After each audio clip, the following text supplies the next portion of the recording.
very much for coming. And I'm happy to see other people. So the session today is about protocols. Now, I want to start with a little bit of a hands-on session, but I thought we would lose a lot of time there because I'm a little bit worried you will not learn how to do the technique, and I really want you to be able to do it. And then we need to be more aggressive today in the training thing. You need to be brave and try, because trying is the only way, and now I'm here, I can really correct you. It's not rocket science, as you can see. It's just to learn to hold the coil, and then I correct some things, and then you try on your own when I'm not here.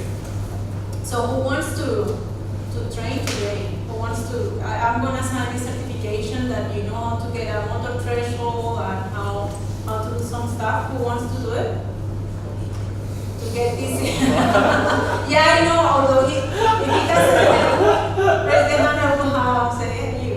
So, like, you want to have the signature from me saying that you know how to do it, right? So it's 1, 2, 3, 4, 1, 5. I want to do it, but I wasn't here in the morning, yesterday morning. So But for you were in the afternoon? Yes. Yeah, so no, for the hands-on you can be, so the idea is that you know you need to be in the first session. The first session was, is important, but you don't need it. To do the practical part, you don't need it. So you can read it later. Okay. Yeah? So that'd be cool, because it means we have, so we really need to have some time, so work a little bit on the consentment. And very, very important is the hands-on. So to try to be very efficient this afternoon, to work on it, and then keep one by one doing it. So that'd be cool. I'm a little bit worried you will not learn anything, so I want to know. So today we are gonna work, we're gonna talk about the protocols.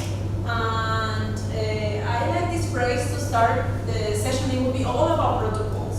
And why protocol? Because it's very important. This is what you are gonna use when you are gonna do your TMS study. So after, in the session yesterday, we saw how to localize, in the hands-on, how to localize motor cortex and get a motor threshold, yeah? And then once you have the motor threshold, you can apply all these other protocols. As we said, to apply the protocol in other brain region, we can use different modeling to try to calculate how much we need to use, or we can use the Stokes formula, where we will find the difference between the distance of the scalp and the motor cortex and the scalp and the new area we want to stimulate with the difference, and then we calculate with this formula we have. We have this table where we have already this value. We can try to do a small example in the afternoon. I'll try to do a short, like half an hour example with Joseph, and then from there you need to continue on your own. You're on with me. But I didn't get any questionnaire, the TMS questionnaire, who will this questionnaire to know who is suitable, because Joseph cannot be the lovely assistant for everybody. We need to have more people that can be measured. You need to play with your,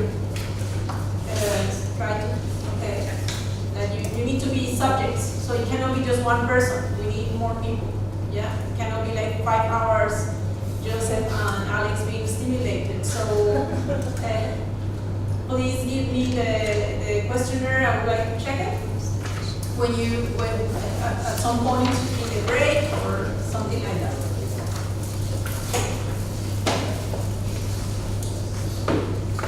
But yeah, so if I finish today, I'm gonna try to select what I'm gonna tell you today in the morning. So if we have more time for training, better, right? Because as you saw yesterday, I have experience, but even having experience, it took us a lot of time to try to organize everything. So I guess for you it will be more or less the same time, and it's 6 people, and it will be cool that all of you will hold the call, try to find the spot and get familiar.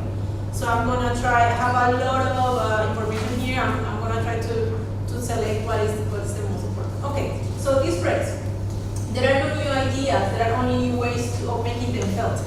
Well, there are new ideas, yes, there are new ideas, but the idea here with the TMS is you have so many pulses, so many protocols, so many things, and the idea of excitation or inhibition, what you can try to do is to have new ways to make it happen, right? And then I will talk just about the general protocols, standard protocols, but if you read the literature, there are a lot of protocols that can be used to get excitation or inhibition in the brain.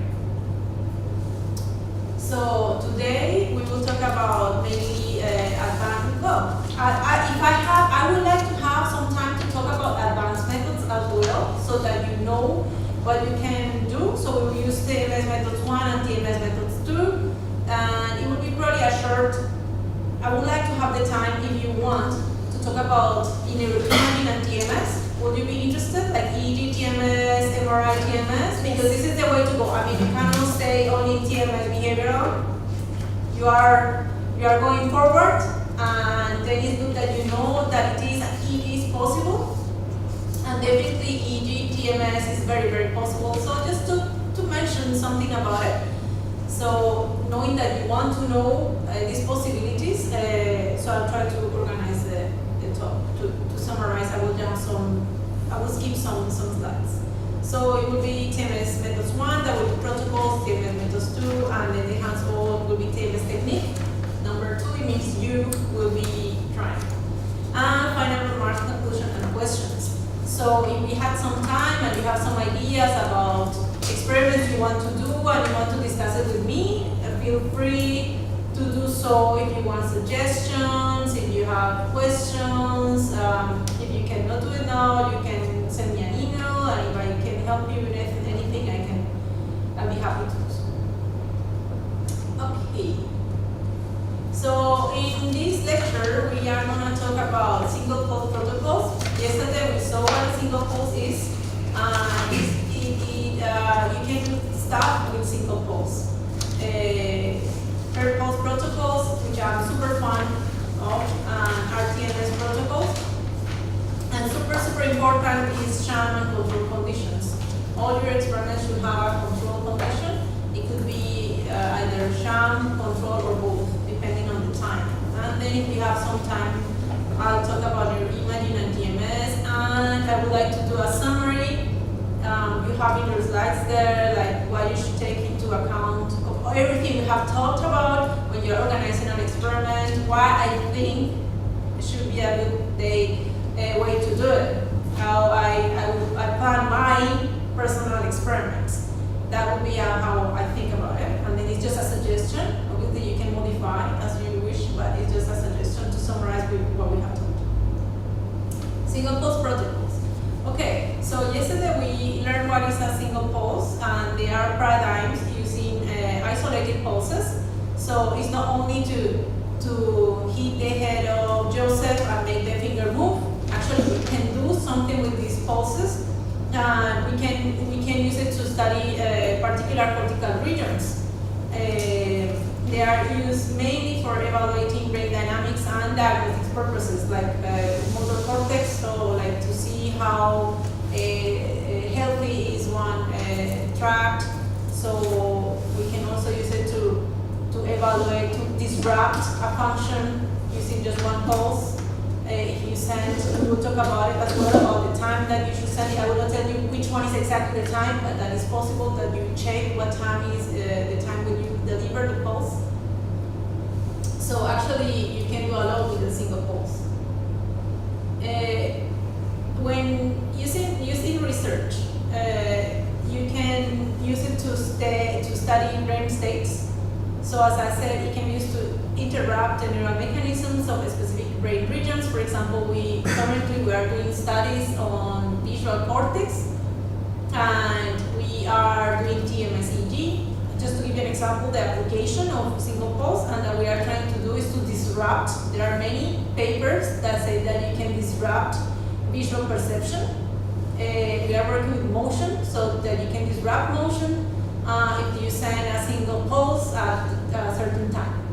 So people claim, well, the papers claim that people say that they cannot see where the motion, which was the direction, and then they create a disruption with this pulse. So actually it's quite powerful, right? It's not just a pulse that you send to move the finger. You can use it in other brain regions, and then you get some interaction with the function. So for example, also you can use it to evaluate the role of the BA or Bergman area 9 in memory. So the person is performing a task, and at a determined time you send the pulse, and then you see if the memory is disrupted or not. If it always works, it depends also. Depends on intensity. Some of the papers that claim that the disruption happened, they use 100% stimulated output, so it's quite painful or hard, I think. So in our lab, they are not very fond of using 100% stimulated output because it could be very painful. Other uses in research, single pulse as to evaluate external interventions. An intervention doesn't mean that you are taking drugs or you are doing a therapy or anything like that. I like this example because it's like trying to see also brain states, right? It helps to evaluate the effect, for example, for different stages of sleep, or when the person has not slept at all. So I compare with single pulse what the difference is using EEG, for example, what the difference is when it's in REM stage and when the person has not slept compared to when the person is in a wake state, right? So just with one single pulse, you can, obviously not just one, you need to do several testing for EEG, you need a lot of trials, but with this, you will be able to get some information about the brain.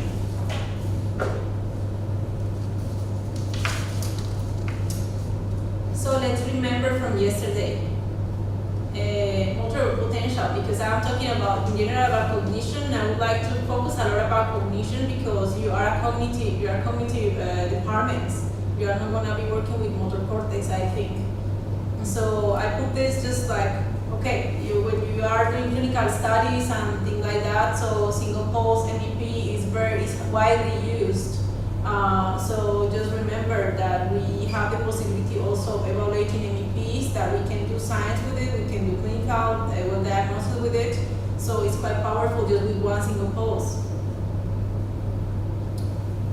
And that in most of the cases we will use the motor thresholds to guide the intensity we are going to use. Obviously, as we talked yesterday, if you have visual studies, you might want to use phosphine threshold. But I told you what the problem is like it's so hard to find the phosphine threshold that you can lose a lot of people for the evaluation that you don't have. You recruit 30, but you cannot get the phosphine threshold in 30, so it's a little bit hard. You might want to use other options to get your threshold of stimulation, or use motor threshold and report that use the motor threshold. Excuse me, so in that we want to investigate the visual cortex, we can also use the motor threshold. We are using it now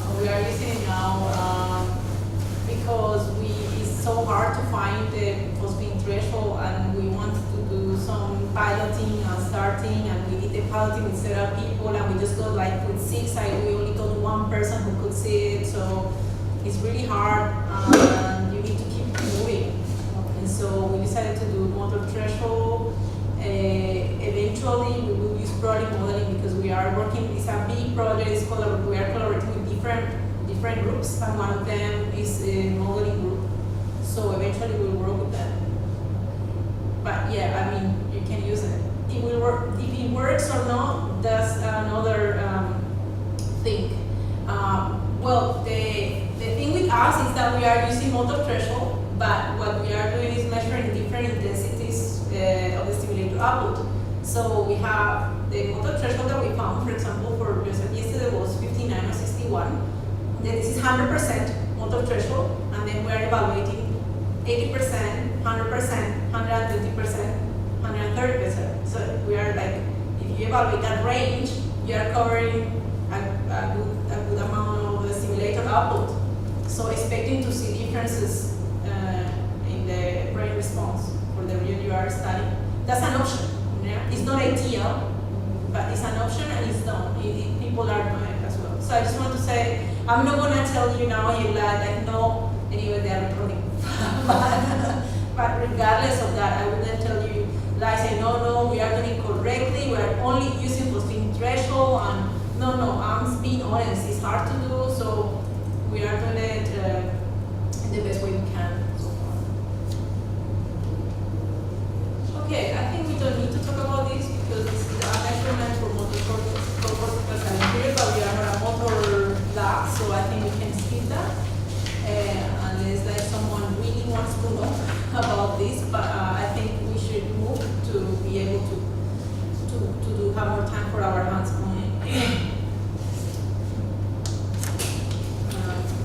But anyways, just quickly, this is another measurement for motor cortex. You obtain it when the person is having the muscle inactivity, and what you evaluate is when this activity is you create a motor potential and when it's disrupted, and then the time that it takes from this disruption to come back to normality. Do you remember that yesterday when Joseph was doing like this, we could see a lot of it was very noisy. So what this will do is like the pulse will interrupt this noise, and then there will be like a silent period, and then after a while it will come back to being noisy. This is kind of cool. And then this is very useful to study other types like diseases or motor diseases and things like that. So this is an example of it. So just quickly, just don't, for you at least to have heard it, although you don't use it. Yeah, you see here the differences between it's the same person that has I think a stroke, and it was in one side was affected and the other wasn't. And then here you are seeing what is the unaffected side and how is the affected side, that the reaction is completely different. So it's kind of interesting. And but the idea in this thing is that single pulse is an important tool. So don't discard it. It's not only for measurement. It's just what I want to show you. With single pulse you can do stuff. Yeah, just don't go, because people normally think about RTMS to use it for TMS study. No, you can do with single pulse also studies. So don't be limited, just be open-minded. So here we have a table with studies that have been evaluating different neurological disorders. Here and then how the MEP amplitude changes. So this is done only with single pulse. Also checking how the motor threshold is changing in every different, in multiple sclerosis, stroke, and Parkinson's disease, dystonia, how everything changes. And also in cortical silent period, that the responses are different, so that you can see the power of single pulse. Okay.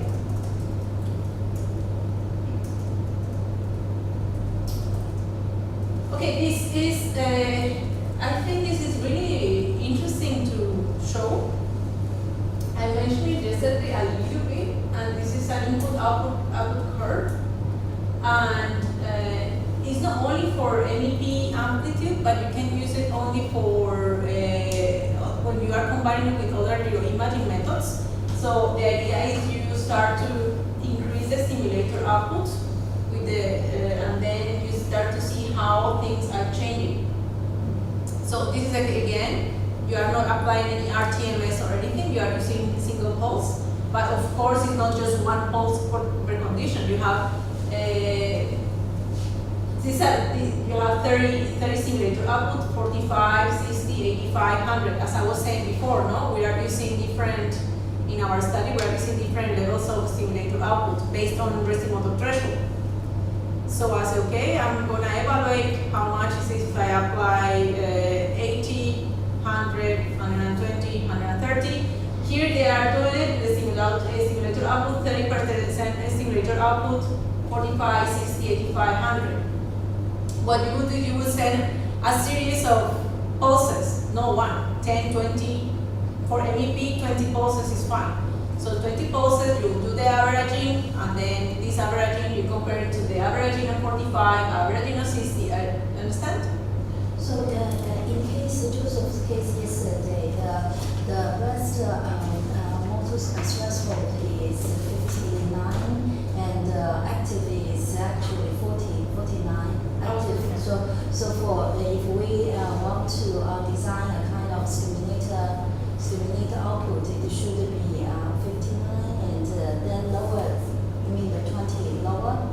Yes, we were how doing how today.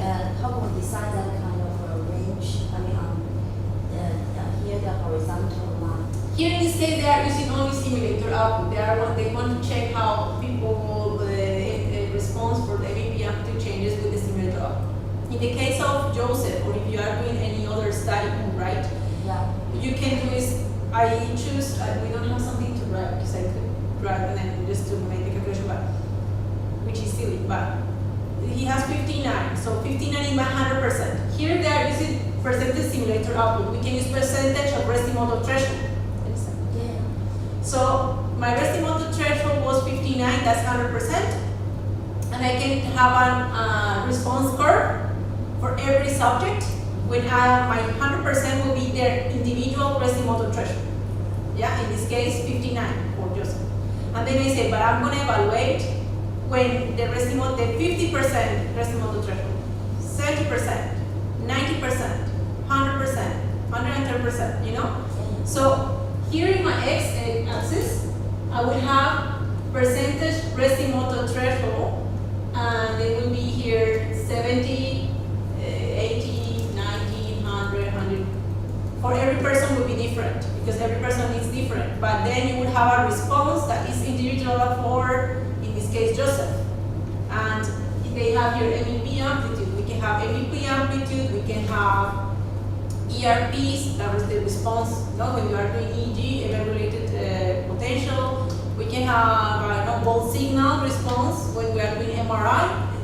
How the pulse signal changes when we apply different intensities. So in this case, stimulator output is pure, but in the case of resting motor threshold will be the same, different intensities, but based on my resting motor threshold. So this is clear. So if in an experiment we have different participants, although their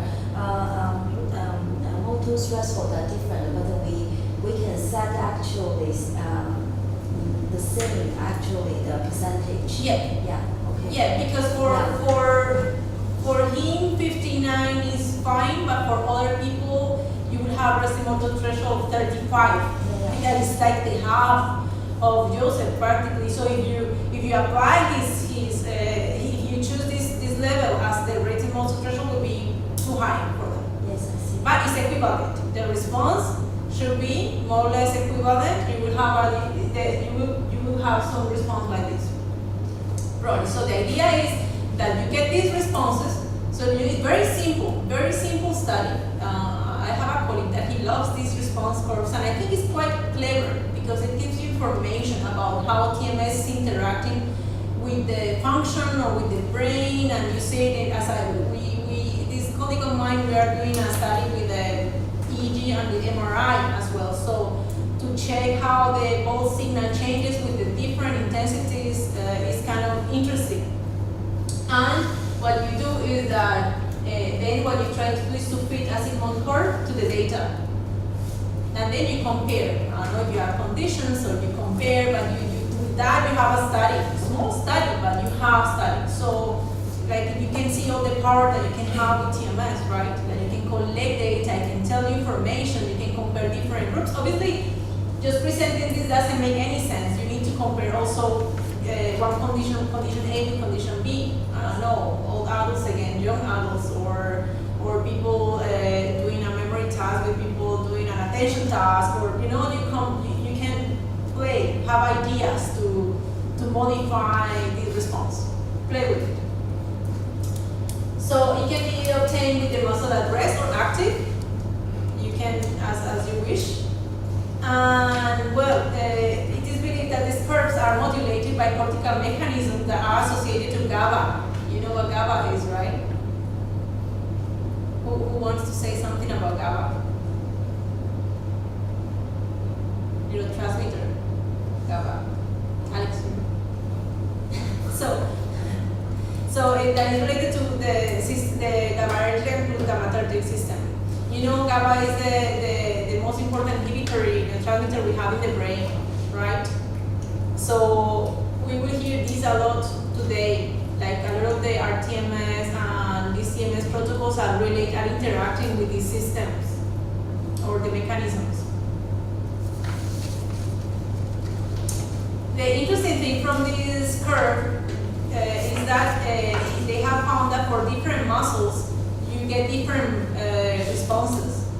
So that's kind of cool as well.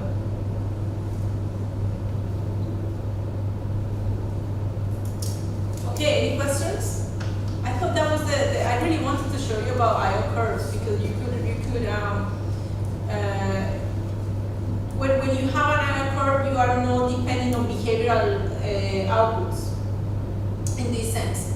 A lot of TMS studies are done expecting that TMS will change behavior, right? You want to apply a method, a protocol, and then the person performs a task and then performs better or performs worse or is faster or is slower or whatever. That's a lot of, this is one of the main goals, I think, in many of the studies. But another way to do it is just to study the neurophysiology, what is happening with it, and then the IO curve gives me this information. It's not, I don't care in this curve if I perform worse or I perform better, but I care how my brain responds when I'm changing the intensities. Do you understand? The question is different. It's what it's doing, not how better I'm doing. So it's another way to ask, what do you want to know? How the brain responds, or if you can improve brain's performance. They are completely different things. And probably a safer thing. Because if you try TMS to change behavior, you will see that not everybody responds to it, which could be a little bit frustrating. So you can design your studies thinking about this. What my question is, what I want to know. I want to know how the brain responds, or if I can change brain behavior. Pair pulse protocols. I really like these protocols in motor cortex. You see them; they are so reliable when you are on the pulse pole. And these are methods to examine intracortical inhibitory and excitatory circuits. So we use it to study inhibition and excitation. And these are pair pulse because there are two pulses. One called conditioning pulse, and the other is the test pulse. And we have here, it seems a little crowded, but I just want to show there are mainly three methods. There is another one that is short. I think I will mention it. I think I say I think because I put it, but I don't remember if I remove it in the end. These are methods for facilitation. These two. This inhibition, and this is for facilitation.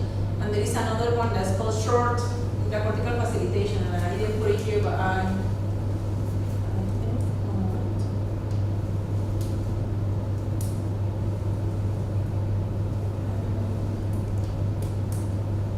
yeah, I will mention it. I will mention it here, just for you to know that it's there. Yeah. So the important thing here is I will evaluate inhibition or facilitation depending on the intensity of these pulses and the distance when they are delivered. Okay. Very simple technique, but I find it powerful. So things to consider when you are gonna use pair pulse paradigms is the stimulation side, the side I'm gonna send the pulses. Intensities for conditioning and test pulse, and the interval between pulses. Why this is important? Because depending on these parameters, mainly these two, in the lower part, you will have inhibition or excitation. I was thinking if we could do it here, but I think we cannot do pair pulses here. I will need to check it more. Because if we have had the possibility, I would like to show it to you. Because it's so cool. Because you see the MEP normal, the normal MEP that we get from Joseph, for example, 1 millivolt peak to peak. And when you send a short intracortical, short interval paradigm, it inhibits, it becomes smaller. And when you send the facilitatory paradigm, it becomes bigger. And it's so cool, because you really don't need to know what you are doing, but you see it, it goes, and you send them randomly, and you see it inhibits, facilitates, inhibits. So I like it, because it's reproducible, you can see it, and it works. So I like it. Okay, these are the parameters for the per-pulse protocol. So as I said, we have inhibitory and excitatory possibilities. Inhibitory we have short intracortical inhibition, long interval intracortical inhibition, intracortical facilitation, and the one I mentioned before is short intracortical facilitation.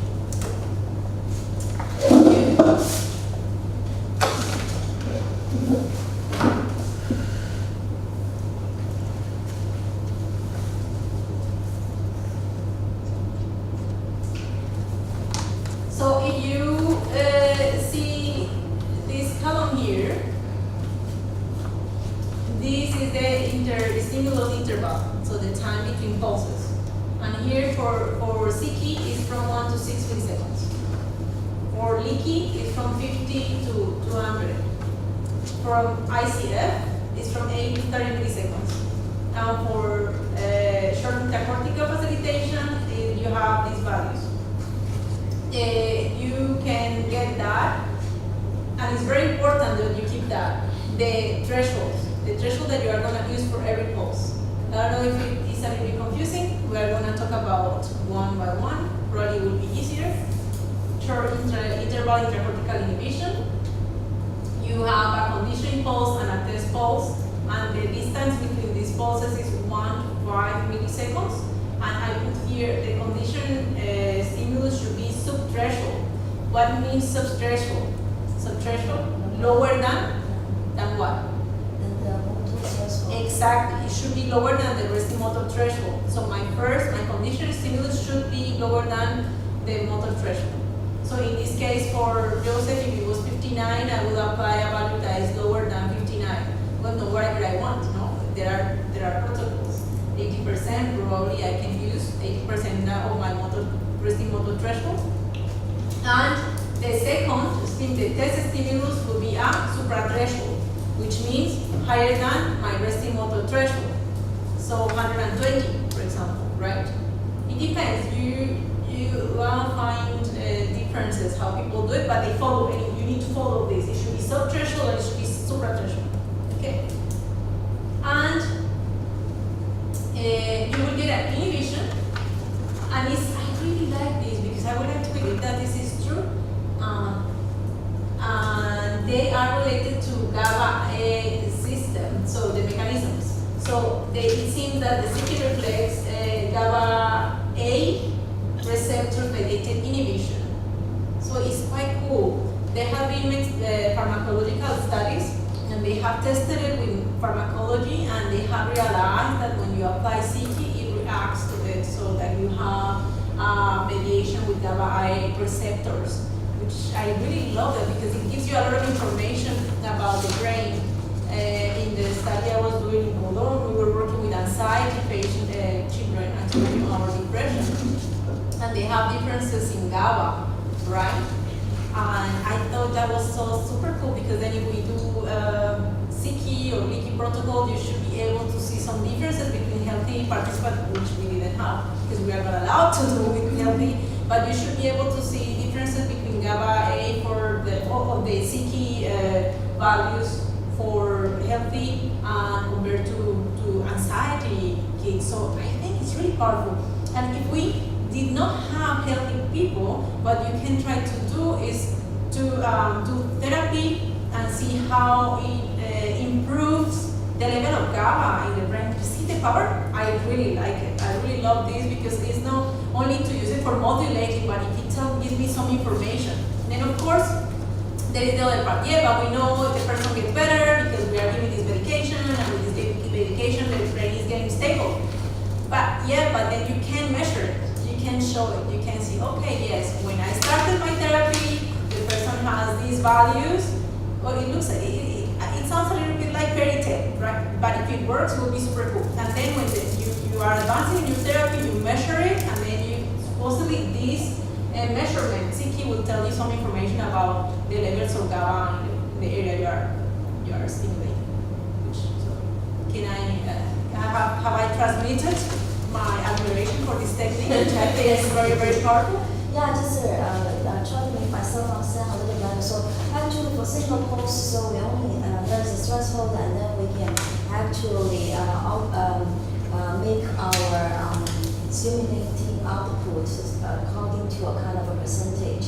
But for pulse protocol, the stimulating output is always the same number. CS number, for instance, if the CS is 30, okay, and then TS is, for instance, 70, so it's always 30, 70, 30, 70. Do I understand it correct? You use the motor threshold as your parameter. Again, yeah. That's why it's so important that you know how to get that. That's why I want you to learn to do it, because a lot of you, it will really be useful for all your TMS experiments you will do. Yeah. So you got this value, and then you determine that for your CK protocol, you use 80% resting motor threshold for conditioned stimulus, 120% resting motor threshold for your suprathreshold stimulus. Oh. Here you are not doing an IO curve. What you are seeing is an increase or decrease in the response of the parameter you are measuring. You suppose we are measuring MEPs, right? Mm-hmm. I will clearly, and it is so because I have seen it, you apply CK and you will see a decrease in the MEP, the motor potential. It was 1 millivolt, and then when you apply this CK, you will see that is 600 or 400 millivolts, peak to peak. So from 1 to 400. 400 microvolts, right? This is 1 millivolt, 400 microvolts. So the idea here is that you are evaluating the changes, and these changes supposedly are telling you information about my GABA A responses, right? My GABA A receptors. That's the cool thing. So, like, obviously it's a speculation, but you can infer, because it has been already shown that this particular protocol is related to GABA A. And in psychology and psychiatric diseases, it's kind of cool because you do know that some of these pathologies are related to some changes in neurotransmission, right? Obviously, there are more things than GABA A. You have dopamine, you have this, but then you can also see if you search more, all these things are interconnected somehow. So that's why I find this technique particularly interesting for evaluation. Yeah. For treatment.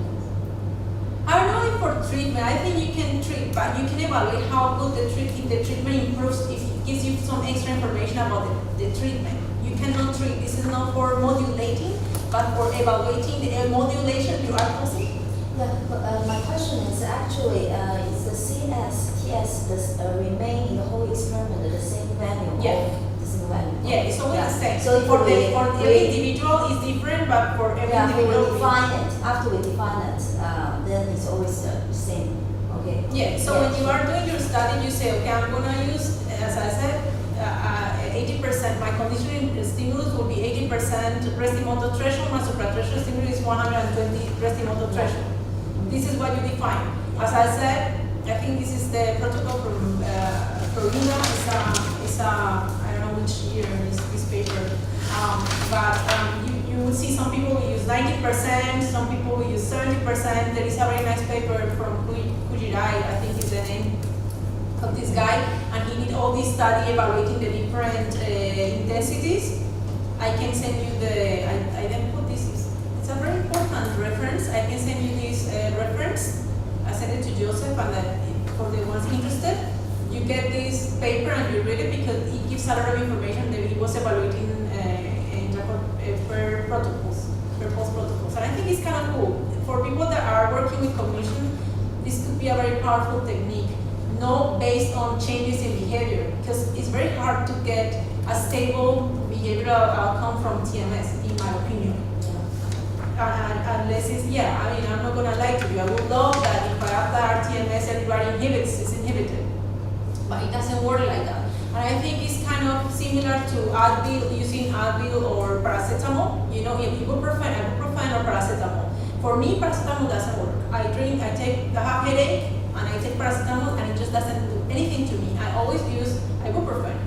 But for some people, they need aspirin, and ibuprofen doesn't work. And for some people, paracetamol so TMS is similar. For some people will respond, and some people will not respond. So when you are, So is it irresponsible because there are clinics in Hong Kong that actually advertise using RTMS to treat depression? Yeah, this is the service, the selling it. There are, And also in America, RTMS is approved as treatment. I don't think. Well, it's not the same as giving medicine, because with TMS, I don't think you will. Well, I cannot swear that, but it's not like it will create harm for adults. It will not be harmful. We will see, I think, some examples. I think what I'm saying. I did these slides. Yes, we will see some examples about depression. And you use it when people are resistant to medication. And you see that some people respond to it, some don't. But if it works for some people, that's good for these people that it works. The advantage is that it works for some people, not for everybody, right? But what I'm saying is, when we are doing science, the other problem is, if it doesn't work, it's hardly published. So we just get the biased response. This is irresponsible. Yes, if you are selling it very expensive, if you are getting money from the people, and if you know that if you have 50-50 chance, it's more like placebo thing. That could be. And that's why I will dedicate one part to talk about control and sham, because the effect of when someone believes it's being stimulated is so strong that you can have even the same effect. So as long as you don't apply it to kids, I think you need to be careful, and it need to be controlled by ethics committees and this kind of stuff. But I think I don't think it will create harm, really big harm. I don't know. I don't want to say it's being recorded. I cannot. You need to edit this part. Well, it's kind of hard to speak when it's being recorded, because I could say a lot of stuff about my opinions, but I just don't want to, because I don't want to be too harsh. The technique is powerful if you know how to use it, and if you are honest, and you know what I'm saying now. It will work in half of the people, and in half it wouldn't. And in half it work opposite. It's really so. Okay, let's continue. Okay, so the power of this, and that's why I like this technique, is because you see it. It's not like it happens in 50-50, no. You see it like in everybody. You can see that there is an inhibition, there is an excitation. So this is short, the other was short intracortical inhibition, and this is long interval intracortical inhibition. So you also create an inhibition, but the distance between my conditioner stimulus and my test stimulus is longer. And sorry.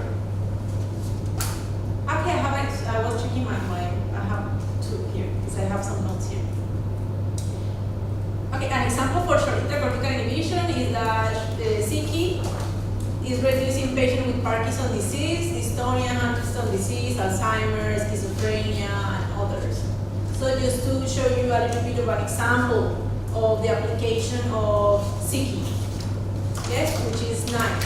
So obviously it doesn't say which disease you have, but it gives information about the disease or the pathology. And as I said, if you want to combine it with a therapy to check what happens before and after, I think that could be very interesting. Okay, now long intracortical inhibition. So we have the conditioner stimulus and the test stimulus, which is delivered in a longer interval. And the first stimulus is suprathreshold, and the second stimulus is suprathreshold as well. You see, different to CK, where my first one is subthreshold. Here to get, so it's important, because to get this inhibition, this type of inhibition, is very important that the interval is between 50 and 200. One of the standard protocols is using 100, that you use 100 for between both, and both are suprathreshold. It means could be 120 Restimoto threshold, my first pulse, 100 milliseconds later, I send another pulse of 120 milliseconds. This can be done here because you do have definitely, this is 10 hertz. So it means it's a 10 hertz, it's each 10 hertz, so you can do that here, for sure. How can we choose to use whether a short interval intracortical inhibition or a longer one? How can we choose? Well, I'm going to tell you because they give you different information because this leaky is related to GABA B receptors, so it's kind of cool, right? Yes. You can, yeah, it's very nice. It's very nice. So you get different information from both. So CK gives you information about GABA A receptors, and leaky gives you information about GABA B receptors. Different things. Important and very interesting. I really like it. I was working with one of the guys who has been working a lot with this, with pharmacology, with Lucía. Very nice. He has done a lot of work in pharmacology and has books about this, and so it's kind of cool. Very nice, good neurologist and researcher. You might want to read his papers, something like that. Let me see.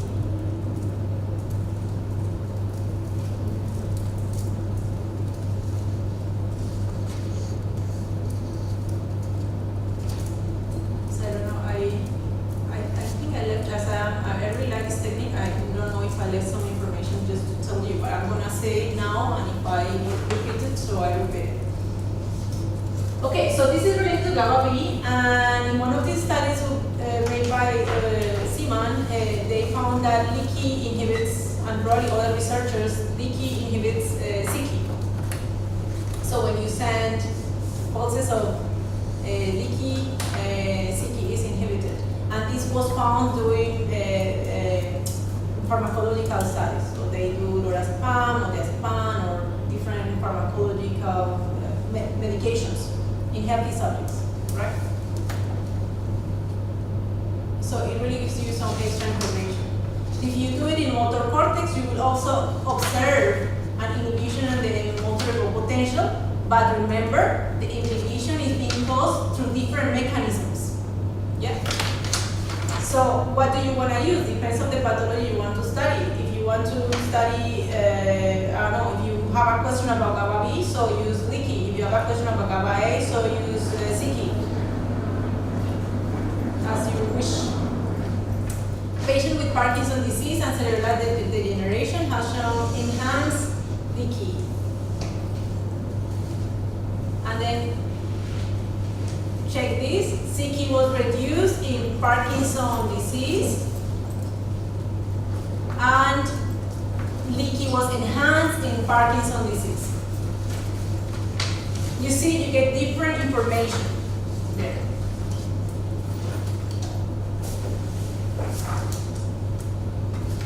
Now to top it up, we get another neurotransmitter here. ICF, intracortical facilitation. This, the interval I'm delivering my conditioning stimulus and my test stimulus is between 8 and 30 milliseconds. And normally I use 13. Why? Because I have found that most of the papers they use 13, but you can use in general this any length. I normally try to follow one paper when I'm doing my studies, so like I can relate to that paper and follow that paper just to have like a reference. I don't like to create new stuff. I prefer to reproduce some stuff just to make sure, okay, I did what they said. And here you use your first pulse is subthreshold, and the second is suprathreshold. Yes, so it's similar as in CK, but the distance is longer. Yeah. When you are doing very important, you are doing a study, or you want to evaluate the effect of CK, DQ, or ICF. You don't send only the per pulse. You need to compare it to something, and this something is a single pulse. Clear? This should be, so you need to compare. Obviously, if you want to know that it is inhibited, you need to have something that you want to compare it to, right? Then you need to send a single pulse, and the single pulse will tell you, okay, my inhibition is such. Then you send the leaky CP or ICF, and it will show a reduction or inhibition. So it will tell you, okay, it was reduced 40%, it was reduced 30%. Yeah? Clear? What the pharmacological studies have said, they support the idea that ICF is facilitated due to NMDA receptors, so glutamate. So you have a lot of things to play there with, I think, for pathology and things like that. It's kind of very, very cool. Increased ICF has been observed in patients with Huntington disease and amyotrophic lateral sclerosis. So this means probably they have been evaluated in other testing that glutamate is increased in these diseases. So the cool thing is that you have other information to try to compare if this is true. You say enhancement, but is it true? Is it true that the patients with anxiety have an imbalance in GABA or in glutamate? Or so you can compare. You have other information. It's not so esoteric because in TMS you have a lot of esotericism. Yeah, it increases, it decreases, but then you don't know in the end if it happens. Here with this type of method, you can compare to other, to relate to other information you get from other measurements, spectral analysis or pharmacological anyways, because it's known that some pathologies have some deficit and some increases. Short intracortical facilitation. I've never used this protocol. I have always used CQDK and ICF. I have read about it. I haven't seen a lot of papers about it, but okay. Supposedly you get facilitation with a suprathreshold conditioning stimulus and a subthreshold test stimulus. So which is opposite to the others. You can also use, I think, a suprathreshold here. But as you can see in the other protocol, you always have a suprathreshold. Is the second pulse. That would be my test pulse. So I condition and then I test it. Okay, what did happen? Here you send the pulses between 1 and 5 milliseconds. And it is said that the mechanism it is acting is through GABA A as well. So it means act over GABA A, but it helps to modify facilitation. The fact that I am using an inhibitory, you should know that probably, that I am targeting an inhibitory mechanism doesn't mean that I will get inhibition necessarily. So I do need to have a correct balance between my neurotransmitters to get a good facilitation or to be inhibited. Is that clear? So there is an interaction between NMDA and GABA to be able to get enhancement as well. So when I'm targeting an inhibitory system, doesn't mean I will get inhibition. It means I can get excitation. It means, you understand that, right? Because it's not, the inhibition doesn't mean that it will create always inhibition. Inhibition helps also that it's a correct functioning of the other systems, right? So there should be a right amount of inhibition for me to have a good excitation.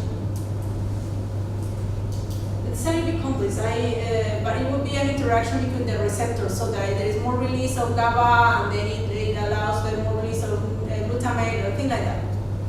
Okay, I'm not gonna go into detail, but we can talk about it later, or I can point out some documents. The inhibitory and excitatory effects of each purpose protocol are believed to be a function of the conditioning stimulus and the interval. So is my conditioning stimulus the one which is doing everything? Which intensity I'm applying and the interval I'm applying? The second one is just a test. I'm testing this what the other did. Is that clear? But this is just gossip. As long as you follow the protocol, it's fine. So the test stimulus is typically suprathreshold. So I'm just testing with around 120 millivolts. But the reasons are not known. Just it works like that, and then as it works, when you use it. So if we see actually the amplitude of the MEG increase, that means it is excitatory effect. decrease is actually the inhibitory effect, right? Yeah. So this actually decided by the stimulants intensity and also the interval. Yeah. Exactly. Yeah. But when you plan your study, like I said, when we were working with anxiety and depression patients, it was very interesting for us to evaluate CK, ICF, and leaky. There were some studies that found that patients with anxiety, depending on the type of anxiety, like have glutamate, excess of glutamate in the whole brain. So it was kind of nice because, okay, well, no, it's not nice that they are ill, but it's nice that we have the possibility of testing it in motor cortex and in those lateral prefrontal areas. Is it true that we get an enhancement when we apply, using EEG, when we apply long intracortical facilitation? Can we see some changes in the response, the brain response, NEPs or EEG? So that's also something we'll talk later, that not necessarily the response will be related. I can see an enhancement in one but don't see it in the other. The responses are different. But yeah, so when you are planning your study, you need to have a question. Just not like, okay, we just apply this without any hypothesis. You need to see what you want to apply and then try to search the literature, what they have done, how it has worked, and if it has worked also. Yeah. So having CK and leaky associated to different pharmacological profiles make possible to assessing non-invasively different GABAergic inhibitory circuits in human brain. That is, I think, is the part what I have been saying, no? Because they are related to different GABA mechanisms. And as I said before, it has been reported that CK is reducing the presence of leaky. So when I am sending my leaky, my conditioning for leaky, CK is reduced. And this is more likely due to GABA B receptors mediating inhibition of these inhibitory interneurons involving short intracortical inhibition. So there is an interaction. When I am sending leaky, this is inhibiting the interneurons acting for CK. Okay, any questions? So we're going to go to RTMS now.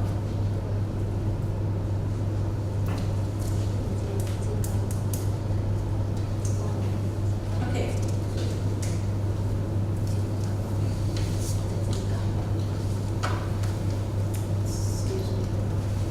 Sorry, I'm a latecomer, but probably I'll come with this. I'm not sure what's the difference between GABA A and B.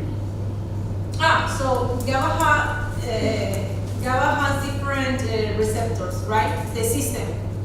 You will have to evaluate. You can check that information about GABA. So GABA has actually, I think it's A, B, and C, but I wouldn't be sure now. I think it is. You have different receptors where you can target GABA. So what this is happening is that the short cortical inhibition is targeting certain receptors of the GABA neurotransmitter. Yeah. In many occasions, when you are seeing when they talk about pathology, they're talking about GABA in general.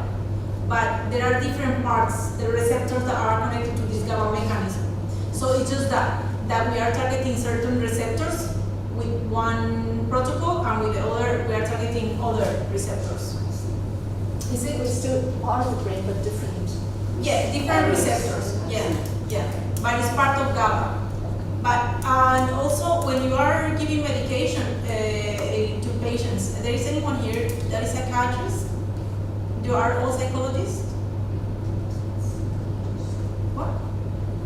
Yeah, counselor, psychologist. A counselor. Yeah, because when you see psychology, also when you see neuropsychology, you also see that from neuropharmacology, you see that you study is different, right? One person that has a deficit with GABA A will receive a medication which is different, is agonist to a GABA A and not to GABA B. So it's different response. Yeah, but it's still part of the inhibitory system.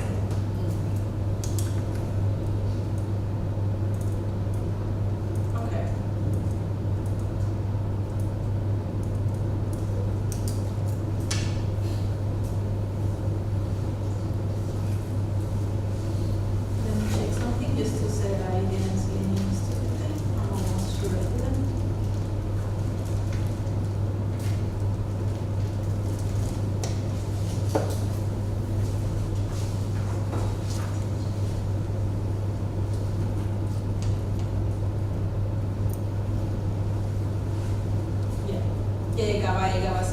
capacity. Yeah, because when I started working with these protocols, I found it so fascinating. It was so cool because like you can see more information than only the finger moves up or the fingers doesn't move. So I found it like very powerful to study other type of functions in the brain. Okay, we continue. Repetitive TMS protocols. So I think they are very famous. The RTMS protocol, right? Because they are used for depression, a lot of depression treatments. And I don't know if you know, but I think they are also used for pain therapy and things like that. Some terminology I want to talk about, because we will the difference between these protocols and the previous thing we have talked about, single pulse and per pulse, that single pulse and per pulse are like techniques to measure things, but now with RTMS, we will be modulating brain, we will be changing brain states supposedly, and then it has to do with brain plasticity. You are, I'm sure you are familiar with the term brain plasticity, right? I think it's quite famous now, this brain plasticity thing, and a lot of the mindfulness wave talk a lot about brain plasticity and how the brain is plastic and changes when you do mindful meditation for 8 weeks, and how peaceful you become and all this stuff. And they talk a lot about brain plasticity. Actually, it's quite cool because it has this term has reached like general population, the plasticity of the brain, and it's kind of cool hearing people, oh yeah, but the brain is plastic. They say, yeah, but when you also learn to ride a bike, your brain also changes. So it's not because of mindfulness, but because the brain in general does this. So brain plasticity is the capacity of the brain to change and adapt to new environmental demands. And it refers to the process of learning, memory formation, and neural repair. Neural repair is a key word also here, because when you use the RTMS, it's like to create virtual lesions or to improve things. And you see a lot of also compensatory neural repairs, compensatory mechanisms. You know, the brain compensates, and it's quite fascinating, this part. I have some small videos that I found on YouTube. You wanna see? So about brain plasticity and synaptic plasticity. Would you like to say it? Sure. Or just hear my beautiful voice? Let's see if I can make it work.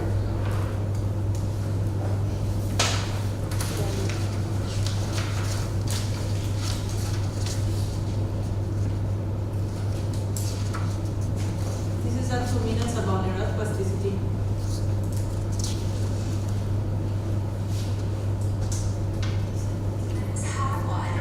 By the time we became adults. But recent advances not so long ago, many scientists believed that the brain did not change after childhood, that it was hardwired and fixed by the time we became adults. But recent advances in only the last decade now tell us that this is simply not true. The brain can and does change throughout our lives. It is adaptable, like plastic. Its neuroscientists call this neuroplasticity.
can rewind your brain. And with TMS, better. So they say. Okay, so that's supposedly the RTMS thing is modifying the brain plasticity, and probably that's one of the reasons also why it is used in therapy. But okay, it's a little bit more complex than just sitting to meditate and modifying behavior, because supposedly TMS is acting in synaptic plasticity. So it means it's changing the brain to the synaptic level. It's interacting with the synapses. So what is synaptic plasticity? It's an essential mechanism for correct learning and memory formation. And here, reorganization and adaptation in response to new information occurs via changes in synaptic strength. So it could be that the synapses is being strengthened or is being weakened. If it is being strengthened, so we will get long-term potentiation. If you are weakening it, so it will be impression. Okay?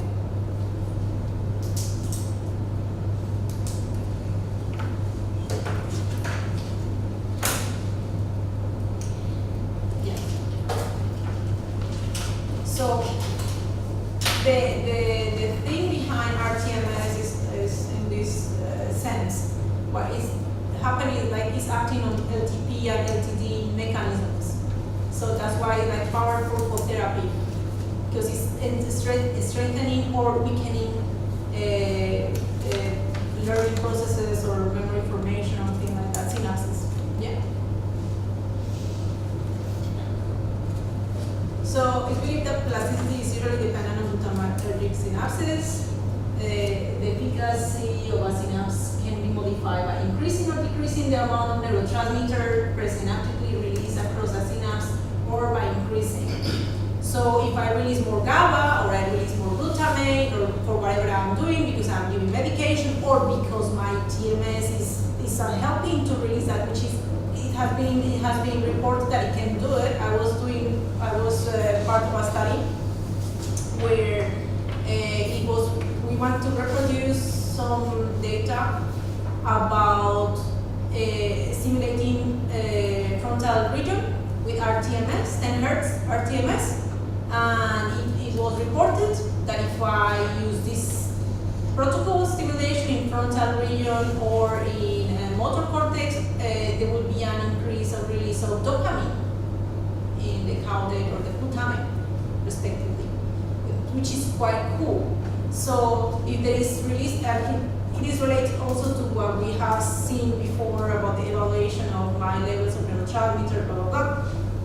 So if I can increase or decrease the amount of neurotransmitter in the brain, right, because of pharmacology or because of our RTMS protocol, so there will be a change in a synapse. And probably there is the power of using RTMS methods as therapy. Yeah. So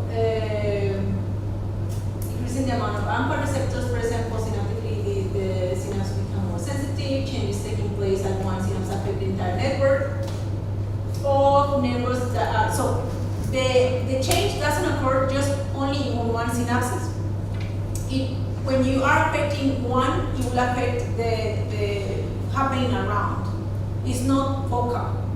Yeah, so that's why it's important. It's also important. So I put here some things about long-term potentiation and long-term depression, although we already talked about it. So long-term potentiation of LTP defined as an increase in synaptic strength, and happens when the first presynaptic neuron, when you stimulate the presynaptic neuron and then the postsynaptic neuron in an interval of few milliseconds. Long-term depression is the decrease and happens when it's the opposite, when the stimulation occurs first in the postsynaptic and then in the presynaptic.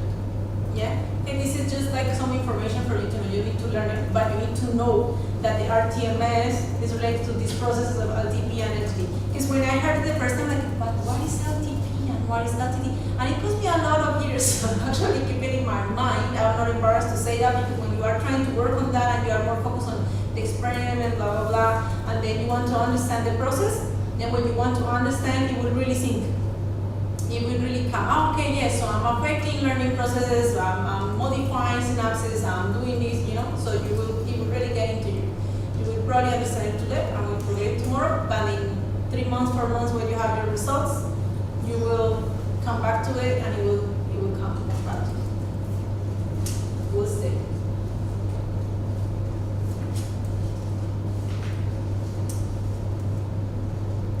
And so in practical TMS terms, an average increase in MEP amplitude is interpreted as LTP-like plasticity. So I wanted to put this terminology before because, as I said, when I just started to work with that and they told me this, I didn't know what they meant. You know, what do you mean by LTP-like plasticity? So what did you learn now? So it means there is when I'm doing an increase, when I get an increase in MEP, it seems that it's a kind of reproducing what would happen in an LTP process. There will be long-term potentiation, which means what? An strengthening of synapses, right? It's clear? If there is a decrease, so it means I'm weakening these synapses. So simple, right? LTP is induced by short stimulation trains delivered at high frequencies, and LTP is induced by low frequency stimulation delivered for long periods of time. This is relative, actually, because working with methodology, you realize that if you change the protocols, if you change parameters in the protocol, sometimes if you just double it, or if you shorten it, or you do something, you can create an opposite effect. Some protocol that was initially 15 minutes, applying the protocol 15 minutes was inhibitory. It could be, when you double it or you put it in half, could be excitatory. I'm not saying that this is the case of 100, but I'm saying that it could happen. Yeah, if you check literature, there has been studied like this, that things change. And there is one of my papers that I wrote in Göttingen with Paulus, where we try to check if we make it longer, TBS protocol, we will see what is that. If we could improve, like, okay, if this inhibitory protocol, I make it twice, I put it double. Can I make it longer, that is more inhibitory? And we didn't find that. Yeah, it doesn't become more inhibitory. So yeah, that is relative. You will need to check also the literature and then see what the literature say, what people have found with the protocols. So let's remember, repetitive RTMS are multiple TMS pulses delivered on in trains. We have conventional and pattern. The conventional is when the pulses are repeated regularly. One of the most common is low frequency, very easy, 1 hertz and less. It means I'm sending one pulse every second, easy to do. The standard protocol is like 15 minutes. You stimulate the person for 15 minutes, is receiving 1 hertz, 1 pulse each second. High frequency is for everything greater than 1 hertz. The protocols are not as clear as, like, you have some pattern. So you send, you have a break, you send, you have a break, because the frequency are higher. So you will need to check. It's not just to send 15 minutes, 10 pulses each second. It's not like this for the high frequency protocols. Are a bit more complex than just sending 1 pulse. Okay? And pattern refers to repetitive application of short, high-frequency RTMS bursts interleaved by short pulses of non-stimulation. We will see what it means in a figure. So we have here the protocols, RTMS, 10 hertz, 1 hertz, 20 hertz, and 5 hertz. So here we have 10 seconds of 1 hertz. And here it would be just a burst of 10 hertz when I send 10 pulses in 1 second. Same feedback for 5 hertz and here for 20 hertz. As you can see here, this is a high frequency protocol, and it will be more of this type. You send a burst, like a group of a train of pulses that are delivered each 20 hertz. Then you have a break, and then you send another train. For high frequency, is more of this type. repetitive TMS has shown to induce changes in brain excitability that stay longer than the time of stimulation. So when the stimulation finishes, you still have an effect, an after effect that could be enhanced or reduced excitability.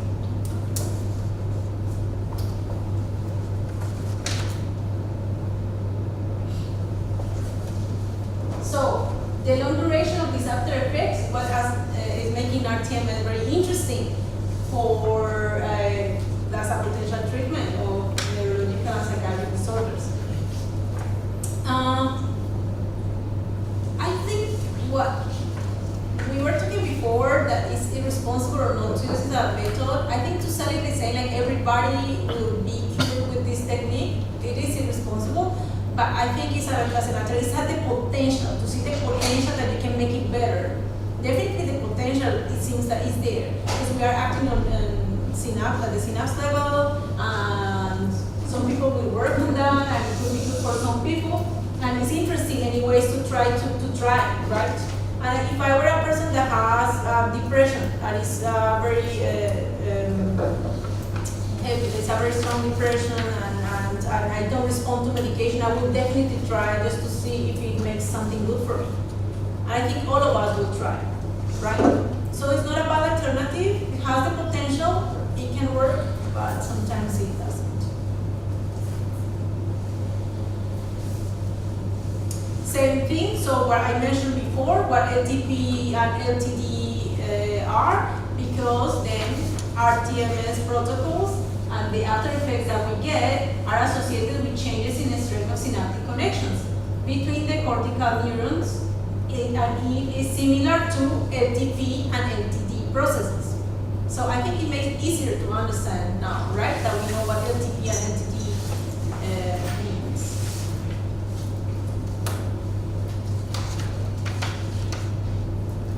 So how do I get these after effects? They depend on frequency of stimulation in the pulse interval, the structure of the train, number of pulses in one train, number of trains, length of each interval, and stimulation duration.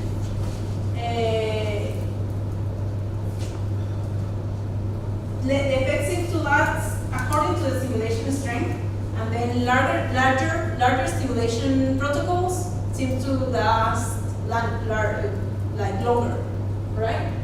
I heard from someone that they think like if you apply 10 minutes, so you will have 10 minutes after effect.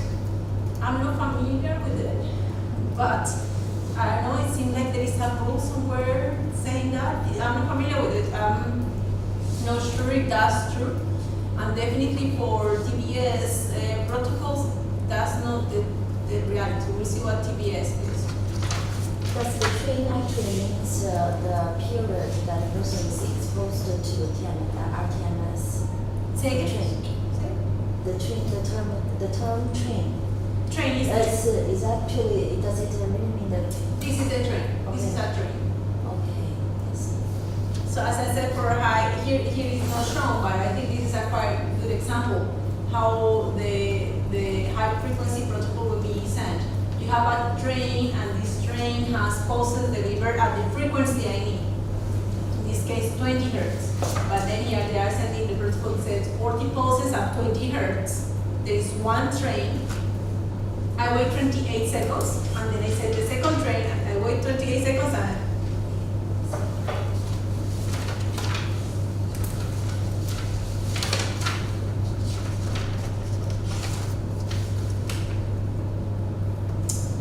in general, low frequency stimulation is applied continuously, what I mentioned before. But high frequency protocols between 5 and 25 are applied in a blocked fashion.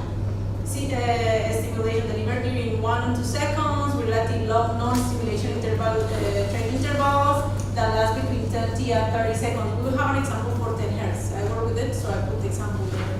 I will not put the example for every stimulation protocol because it doesn't make sense, but just for you to have an idea of how it works. When you are going to program the equipment here for your protocol, the only thing you need to know is to get the paper.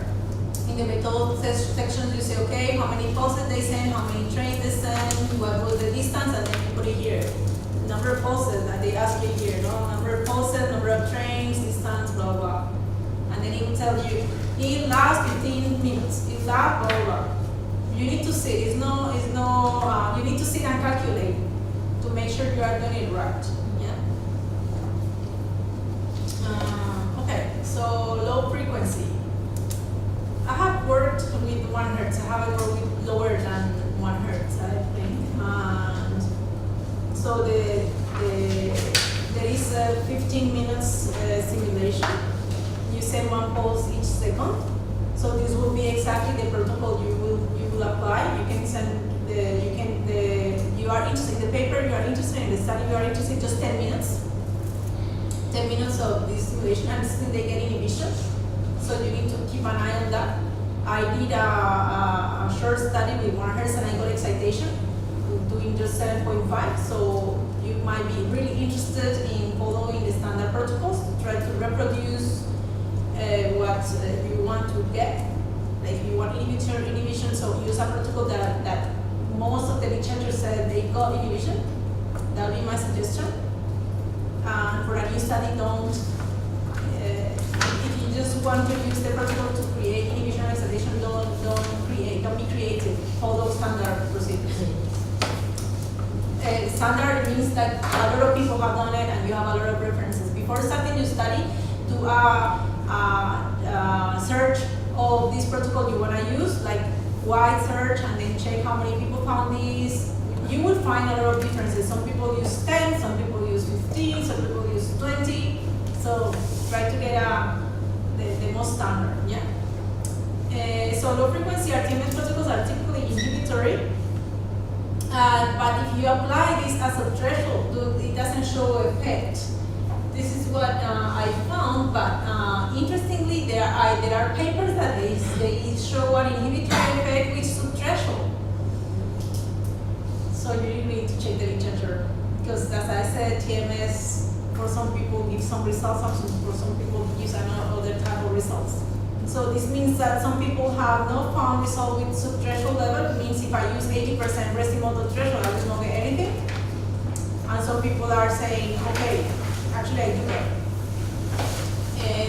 But okay, I got this from 2 books. So I wanted to put it here. So for you to pay attention to it, no? Variability of response of 1 hertz is related to muscle excitability when I'm working on motor cortex. Obviously, if my muscle is active, so I will not get inhibition. And 1 hertz suppresses only when the muscle is at rest. Because if my muscle is active, I cannot create, if it's constantly active, probably it will be very difficult for me to see inhibition. Yeah. It's very important this when I'm doing TMS studies, that it's a really very quiet environment. I don't have interruptions. You know, like you are doing whatever you want and then someone is knocking on the door and coming inside, switching on the light, doing stuff, or this participant is moving. You don't want to do that when you are doing TMS in general. You want to really be quiet, like any EEG study, any cognitive study. You have the patient is not dancing and people are not coming inside talking. But I have seen it and it really disrupts the TMS thing. The effect of TMS are not super strong, so you really want to give it a chance for it to work. So have the less variability, the conditions are the best possible, minimum variability, and yeah, with respect. Yeah. Okay, I put here an example for depression because it's very known. There are TMS used in depression. 1 hertz and depression, the protocol they use is 6 strains. You say it's not a 1 hertz, 15 minutes, blah, blah, blah. I think it was interesting to put the protocol they are using in depression. You can have differences in different clinics, so they can use different stuff, but this could be kind of a standard protocol. 6 strain at 60 pulses at 1 hertz, so 6 strains we saw. And they are delivered each 30 seconds. They are sent, so in total you get 360 pulses in 8 minutes and 30 seconds. And they are applied over the orbitofrontal cortex. And here is the location for the EEG. And the stimulation is 120 RT resting motor threshold. That could be a little painful. because the will be, well, as you can see is here, it's painful, this part, because it grabs all these muscles, my goodness. And 120 resting motor threshold is quite high. I mean, we can do that test with Joseph today. Do you want to try it?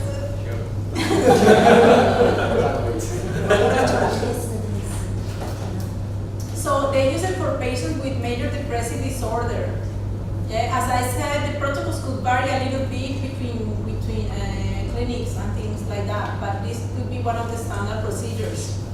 And they have found, I don't know if that's valid, that it's really good. I was reading the paper about this, like achieving around 25% remission rate. 25%, I don't know if it's high enough. 25%, so 25 out of 100 is like really low. It's a bit low. But okay, I mean, 25 are better, right? But the important thing here is that it has been, I read that paper, I thought, well, the amount is really low. But the important thing here is that people that were, that the medication didn't work for them, they got better with this therapy. I have a question. So, according to the definition of LTP, it said that LTP is induced by short stimulation trains delivered at high frequencies. And the high frequencies is actually larger than 1 hertz, but here actually it's 1 hertz. So,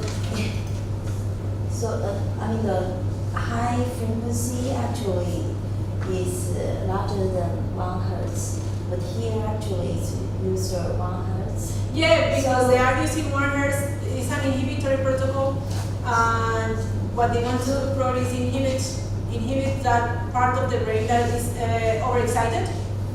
So it's low frequency. Yeah, you want to disrupt. They want to decrease, right? It's an excess Too much there. So what you want to do is inhibit that area to create some balance. Okay, so we'll use the LTD actually. Yeah. So you have the two different concepts there. What you want to create, inhibition or excitation. If you want to inhibit, it's LTD. If you want to excite, it's LTP. You want to make it, not make it better, because you want to increase. If I have a decrease if I need more dopamine, so I will need to create, to use a protocol that releases more dopamine, right? And probably here the case is that I need to limit the presence of certain neurotransmitter in the brain. So I want to inhibit the system. It makes sense because most of depression patients maybe they think too much. So actually, frontal cortex usually for high level thinking, or maybe to inhibit that part maybe. I'm really not familiar in this moment with the 1 hertz protocol and depression, but definitely they want to inhibit something to create more. Let me see. 1 second.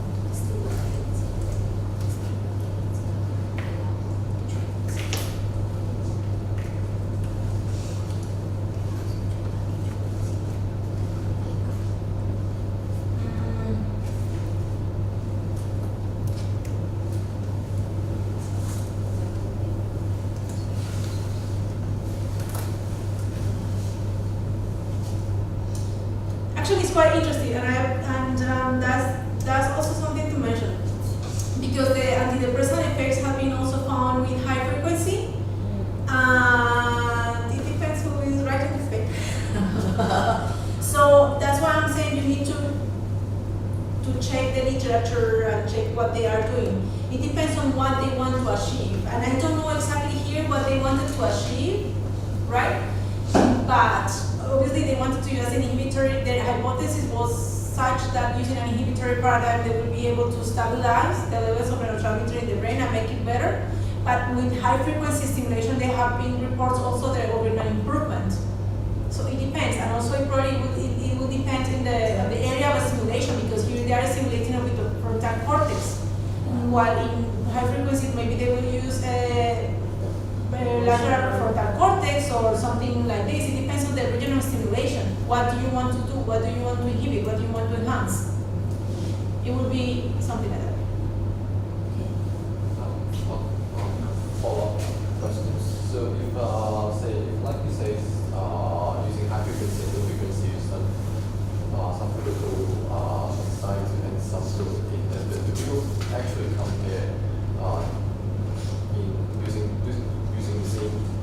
content task or behavioral task compared to low frequency and high frequency and their effect. So can I use that as a comparison? Yeah, of course, you can try to see if your question is about that. You can use both. It would be quite interesting to have a task and then apply over the same region, because think about this, no? Every region is different. Every region will react in a different way. Every region will have the cells in a different position, and every region will have probably the neurotransmitter, the amount of neurotransmitter different as well. So it depends what you want. You can do that. You can do a check if the task, if you want to simulate right dorsolateral prefrontal cortex to check memory performance, and then you apply 1 Hertz, and then you apply 10 Hertz, and then you see with this improved, with this decreased. Yeah, you can do that. I think it's an interesting study. I don't know if it is not. And no stimulation at all. Yeah, you need to have a control. Yeah. But you can do that. The thing is that I'm not quite sure what is the thing behind this part, but surely there is a hypothesis behind the thing and it works for them. So if my aim is to inhibit certain thing, I would use 1 Hertz to inhibit this. If I want to improve a thing, so I will use a protocol that will improve, that will create facilitate. Yeah. That's what I will.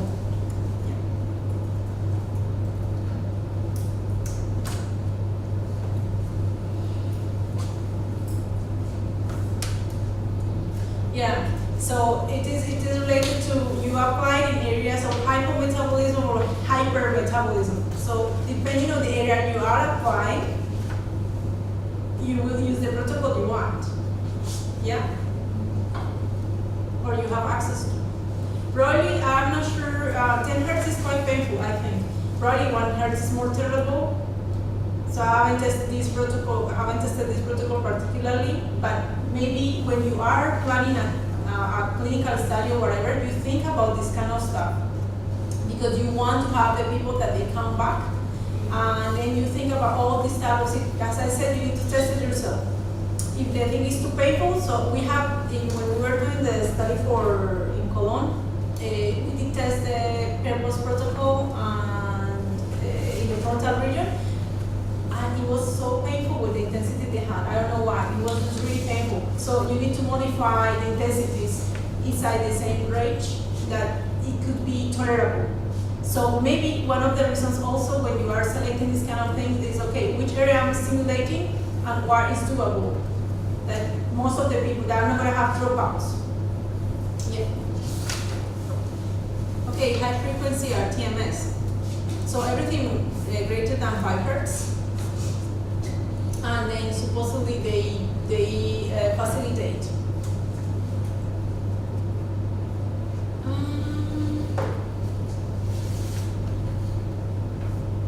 Okay, so this is one of the protocols that I've used for we wanted to, as I mentioned before, apply to certain regions and to get a dopamine release. And we were expecting to see these changes in MRI, we didn't, but we did see excitation. So we saw more, we saw increase in both signal in the MRI data. So I just want to show the protocol. So what the style was here, this is 10 Hertz RTMS. There were 3 blocks. And these 3 blocks each block has 15 bursts that were delivered at each 10 seconds. So it was, one moment, now I'm getting confused. So I have here we have the big picture of what was this thing here. So there are 15 here, they are sent each 10 seconds, and inside this small thing we have 10 stimulus at 10 Hertz, so 10 pulses. Yeah. 1 second. Each of them lasts 1 second. Okay. So as I said, when you are planning your protocol, you need to sit, and I was drawing it like this, and I'm just calculating the time to be able to program it and to make sure that you are doing it in the right way.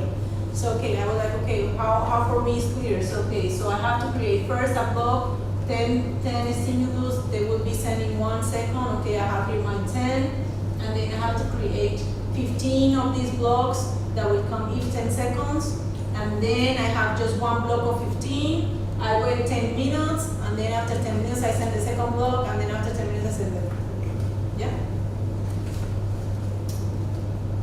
So duration of the after effects due to high frequency RTMS are being reported to last up to 90 minutes, which is low. They depend on pulse number, stimulation intensity, and stimulation duration. And the effects can be reversed due to stimulation intensity. So it means if you change the intensity, you might change the effect you want to have. So as I said, TMS is quite of a mystery. Sometimes you get it high, sometimes you get it low. Stimulation intensity is lower than the threshold level decreases cortical excitability. So if I use a threshold that is lower than for those efforts, lower than 59, so I will not get an excitation but an inhibition according to some reports. And intensity is higher than the threshold level increases cortical excitability.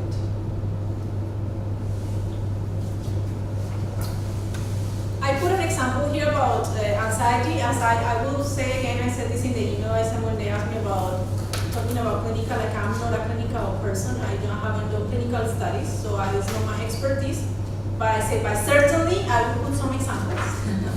And I will read about it and just let you know that this is there, that you can find the literature about this, and that there are possibilities, but by no means I don't know about clinical stuff. I only do research. But I find it cool to see that you can access actually the protocols, dangerous as well. That you can have people doing stuff. Sometimes finding simulators, easy, and that is so easy. So, anyways. So this is the protocol. I want to give just example of protocols for 20 hertz and a treatment of anxiety. 20 trains of 180 pulses at 20 trains of 120 pulses at 20 hertz with breaks of 51. So imagine what we saw before. It will be similar but at 20 hertz. And the breaks won't be 10 seconds, 10 minutes, but the break, it will be 10 seconds, but the breaks will be 51 seconds. Yeah. And then they will receive in total 3,600 pulses. And they will be applied over the right dorsolateral prefrontal cortex. For this, they use the method they are using for finding the right dorsolateral prefrontal cortex is not that great, because remember we talked yesterday about different ways to find dorsolateral prefrontal cortex. That was the 5 centimeters method. You find motor cortex and then you measure 5 centimeters with the measurement tape, and then they are simulating there. Well, this is right dorsolateral prefrontal cortex, so it's not it's not like they are saying I'm stimulating exactly this area. It's very rough because the brain of every person is different, right? Some people have a smaller head, so 5 centimeters for me could be this size, and 5 centimeters for someone would be different. It would be in different position. So very rough, this method. They could make an effort. I don't know how. Do you know if these therapies are being paid, that you have to pay them, or is the insurance paying them? Because they could make a better effort to get a more precise localization since they are being paid. We don't have like this, in Germany we have the state actual insurance, family insurance below the body power. In Hong Kong, that is individual. So you can buy insurance, medical insurance, but it's not compulsory. So you have to pay individually, so you have to pay on your own. Okay, they can make an effort to make it better. I mean, if they are gonna do it here, to have a 5 centimeter method is a little bit rough, no? To get the localization. So I think they could have a tape here, and then it's something like, I always have a tape. So it would be like the 5 centimeters for him will be the same but for me. So let's see. This is an example.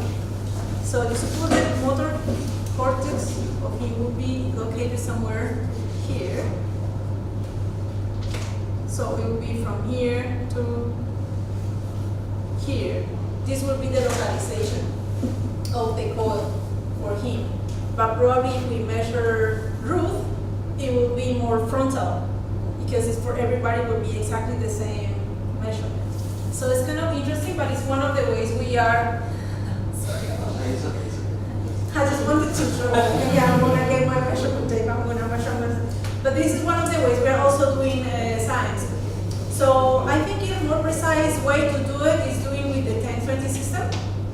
You know, you get the EEG 10-20 system and you measure, and we were discussing about this morning, like locating F3 or F4, and then you simulate for everybody F3, F4 is more accurate because you are measuring more, taking more measurements about the pupils.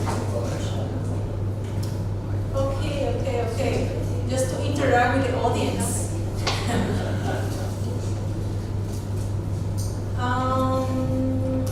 They have shown that with this protocol, the symptoms of generalized anxiety improve considerably. And actually, this is quite good because they said that if they get an improvement, the scores are better than 50%, and all treated participants, all participants. So I think it's better than 25% or of the previous treatment. But okay, the other was depression and anxiety. And they said that the effect was maintained for at least 4 weeks after treatment completion. So, okay, the 5 centimeter method worked. So what would happen after 4 weeks? Will the patient be called back and they do the whole thing again and then gradually shorten the treatment period? No, I think the treatment finishes, and what they are saying here is that the treatment finished. I don't know for how long this was. 25. There were 25 sessions. Oh yeah, now I remember. I think for this study and for the other I think were 20 sessions, and for this is 25 sessions. But if they offer the persons to come back to the study again, if they didn't show improvement, to have more sessions, 20 sessions more, 25 sessions more, thing like that. But the plan was to have 25 sessions. Once the session is finished, so they wait and they do like a longitudinal study, checking if the after effect is last for 1 week, 2 weeks, 3 weeks, 4 weeks, and after that they don't do any more measurements. So you see, the treatment lasts 25 sessions. That probably will be daily or something like that for 4 weeks, yeah. And then after or 5 weeks, and once this is finished, they wait to see how long the effect stays. And of course, this is money. You need to pay for these sessions, you need to pay for all this kind of stuff. So some people can do it for 1 month.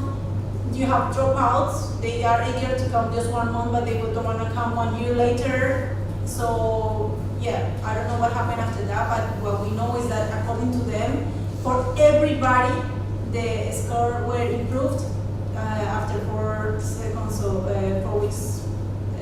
We finished the treatment.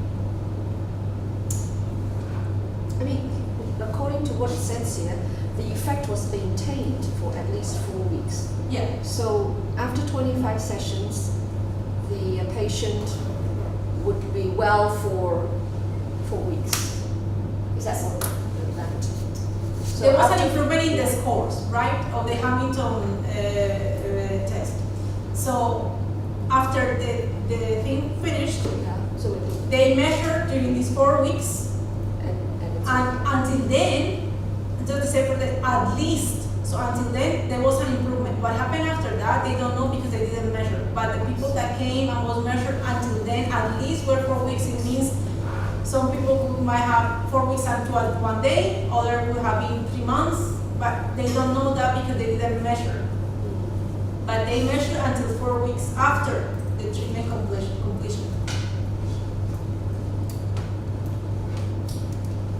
It's just that it will be interesting to know, how long can it sustain the effects, right? I mean, for this particular patient. Yeah, I think it's very hard to, because you need to know that. I mean, they can do, the best they can do is try to have a longitudinal study, and because you have to pay, you have to keep this thing going, you need to call the patients, and some of them don't want to come, you will have a dropouts, and probably when they plan these studies is with the aim to evaluate them 6 months later.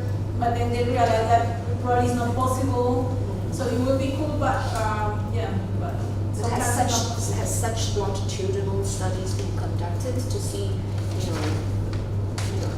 100 patients who have undergone this? And I am not very familiar with the clinical studies, but I can tell you when we have done our research studies with patients, with the MS patients, we did want to do a longitudinal one, we call them 1 year later, and some of them came, but it's very hard to get them back. So I don't know for clinical studies actually what it is, but you can read the literature. There will be plenty of reports. Can we go back to the last slide, please? So I want to ask here there are two groups, right? One is the active. I like this sham. study because they have a sham study. So the sham group, can you explain about a little bit about sham group? Yeah, so a sham group is a group that doesn't receive the treatment or receive a treatment that is kind of like they think they are being stimulated, but they are not being stimulated. Oh, okay. Like, Yeah, so it could be with it's a fake stimulation or new opposite or whatever. Okay, that's good. Yeah. So normally when you are doing this type of studies, it's not very ethical to provide the treatment to some and then not provide it to others. So I don't know, in this one I didn't read that, but probably what you would do is if it works, you would provide the treatment later once the study is finished. Yeah. So as you can see here, there's a decrease in the scores that in the active condition that is significant, and this is comparing then with the sham group, and you see that the sham group practically doesn't change, right? So we'll stay more or less in the same range. Okay. Theta burst stimulation. I have a relationship, hate actually, with this method because I have worked so long with this and I just didn't get what we wanted. This is a very, very popular now technique. And why so popular? Because it's so short and easy to apply. So I can show you actually, and then you will see how the simulation is. Because I have the protocol here. So just to keep you interested.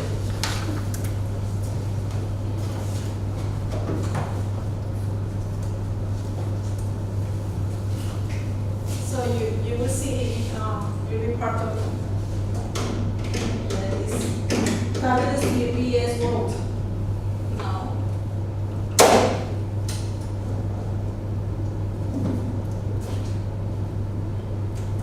Okay, so theta burst is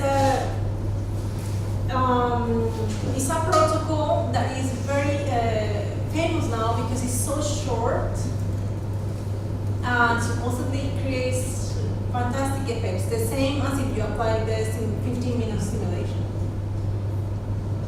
I don't like it because I have worked with it and I didn't get what they claim they have. I have worked with it in motor cortex and I have two publications about it. And you see that it works somehow in motor cortex, but in other regions it just didn't work. And so I wouldn't recommend to use it based on my experience, but a lot of people say that it works and it's amazing in tables. That was not my experience.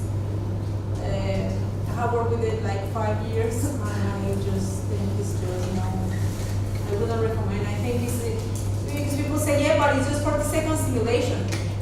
Yeah, but if you are doing a study for 3 years, probably you prefer to do 15-minute stimulation in every person and then you don't lose your data and you are on the safe side. So let's see if we can have it.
all you have to do. 40 seconds stimulation. And according to the literature and my papers, you get inhibition for 30 minutes. So, motor cortex could be very efficient, but in my doing some studies for frontal regions and memory, I didn't get it. I didn't get any inhibition. I didn't get anything. So it could be also. I will talk about it probably due to what I'm talking about now. Probably due to the way we did it. Probably the effects were gone by the time we tested it. So we need to take this into consideration when we are doing a study. But I just want to show is like compared to the other techniques that are like 25 minutes, 15 minutes, this is just 40 seconds, and that's it. It's the only thing you need to do. Put it in the head, frontal region, whatever you want, 5 centimeters, put it in the head, wait 40 seconds, and that's it, measure. And they claim that you can inhibit stuff. Is it interesting or not? Unbelievable. Yeah, exactly. But our question is that, so this actually intended for LTP effect, right? This is LTD. LT, P or D? P. The But it's 50 hertz. So it's, no, this is TBS. We're talking about TBS now. this is a high frequency. Yeah, but this protocol is for inhibition. Not all the protocols of high frequency are for excitation. Okay. This is a particular case. It's called theta burst stimulation protocols. Okay. Are high frequency, but are no. It's a pattern protocol. And this that I have shown you, this theta burst stimulation came from study animals, from animal studies where they found that this type of protocol will create LTP or LTD responses in the animal. So they say, okay, well, we don't try it in humans. And this particular part I show you, the last 40 seconds, is for depression.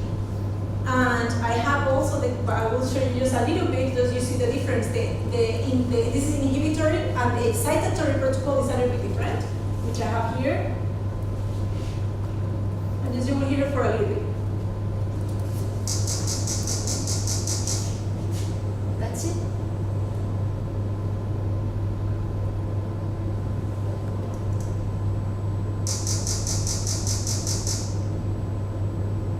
So it's different, you see? Sense, waves. And this will go for 2 minutes or something, I think. Yeah? The amount of pulses applied are exactly the same. 600 pulses and 600 pulses, but in a different fashion. And with this second protocol, of this case, of TBS, you get excitation. I just want to show you now because it's like very simple, very easy, and we will not work with it today, so we will not do more examples, but I just want you to know about this. It's very popular, very, very popular.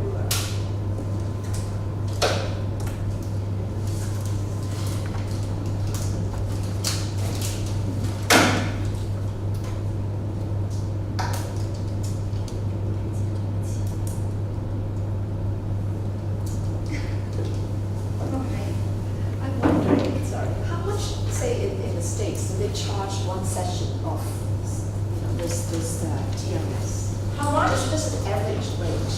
You know that in the lab where I am, actually, they do therapeutic protocols, but I have never done it, and I have never balanced.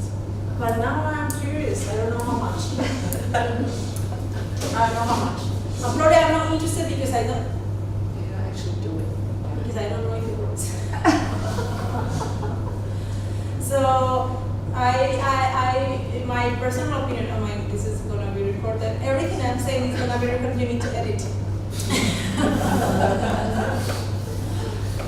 I really don't know if it works. So I'm not that interested in using it for modulatory purposes. I'm more interested in using it, as I said, for evaluation. What if I do an external thing, how brain changes to assess excitability? It's more interesting for me because I think it's more reliable in that sense. Use it as a measurement technique and as a modulation. No, because it's not that reliable for me, in my opinion. Other people will sell different, but I don't know. So probably that's why I haven't been that interested in knowing how much therapy costs. Because my faith is weak. I have a weak faith for TMS working as in therapeutical methods. Let's see. Okay, let's continue.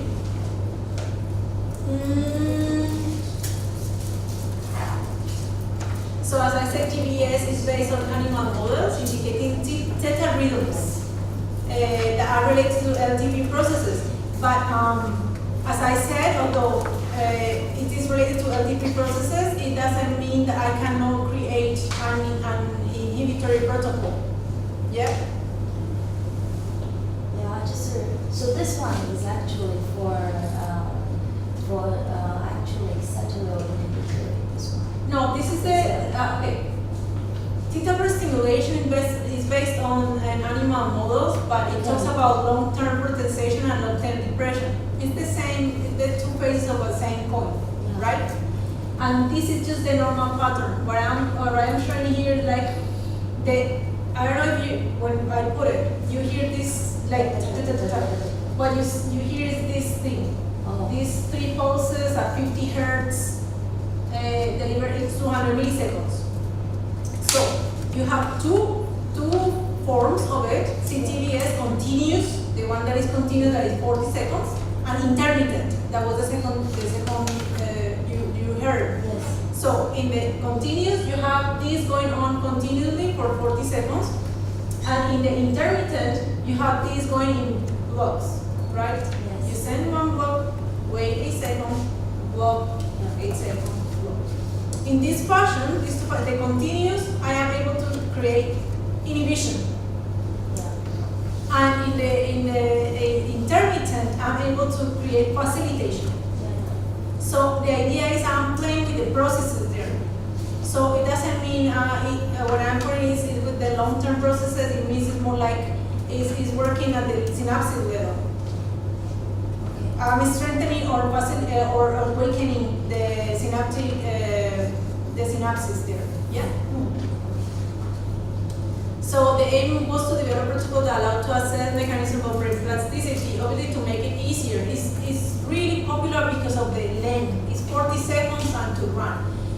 When I'm doing the 1 hertz is 15 minutes or 10 hertz that is 30 minutes, so you have to have the patient suffering for so long receiving this stimulation, but here just the pain lasts just 40 seconds, okay, that people can bear that. So that's why like people want to do it. It's easy, it's clean. So when we get this, I have put mine, but okay. I thought it was nicer. You have here like an inhibition for CTBS, and you have excitation for ITBS. This is in motor cortex. And you can see the effect is somehow like around 30 minutes. You can get it there. And then TBS seems to induce synaptic plasticity, and it produces a mixture of facilitatory and inhibitory effects. There are 2 main protocols: are continuous condition and intermittent conditions. Continuous form is mainly inhibitory. The intermittent is excitatory. But this excitatory is so difficult. You really get more noise. Definitely, you get more noise because probably what TMS is doing is adding noise to the brain. But in all subjects, you see this excitation. It's not that clear. You see noise and you see a lot of variability, but you don't see clearly in all of them the excitation. And what they have found is facilitation is faster than inhibition, so it's easier to facilitate than to inhibit. What they found, like this is like they checked many studies, right? And I have to say that I hated intermittent form because it's just so variable. You see just the noise, and it's just so difficult to get this excitation. No, it doesn't stay in the baseline. You see noise, but it's really variable. You don't see this nice. I think I got what you see. You can see here actually the standard these aerobic bars are big because you have a lot of variability. Yeah. But then also when we were doing this, you have to take many things in consideration. like we were taking blood samples and checking BDNF receptors and all this kind of stuff, and then based on other studies trying to divide the groups in this. So we published just the people with certain BDNF categories, so all these things should be taken into account. So okay, it continues in the burst. What it does is work on LTD. When I put before LTP, it means that it's working at the synapses, that is changing the strength of the synapses, but it doesn't mean it's not related to long-term depression. So CTV is induced sustained LTD-like effects and leads to GABA increase. If it is GABA A, GABA B, I don't know. I didn't get that information. But it's related to GABA. And has shown to be effective in improving visuospatial neglect and major depression and reducing tics in Tourette syndrome. So I looked for some information related to what, in the clinical studies, what they have found this useful for. And they have found this. But the problem with these studies, as I said, like they measure 100 people and then some people don't respond and then 6 respond, so you report that 6 respond and they say, okay, it's effective, you stick whatever, but then you need to check in how many. ITBS induced sustained ATP-like plasticity, and it seems that it acts over glutamate metabolism, and is a good treatment for depression and multiple sclerosis and schizophrenia. So they have found.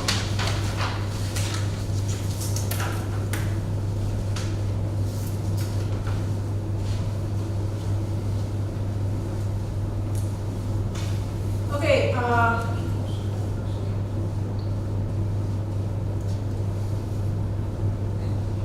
let me see, we don't have a lot of time now. Let's talk about the online protocols.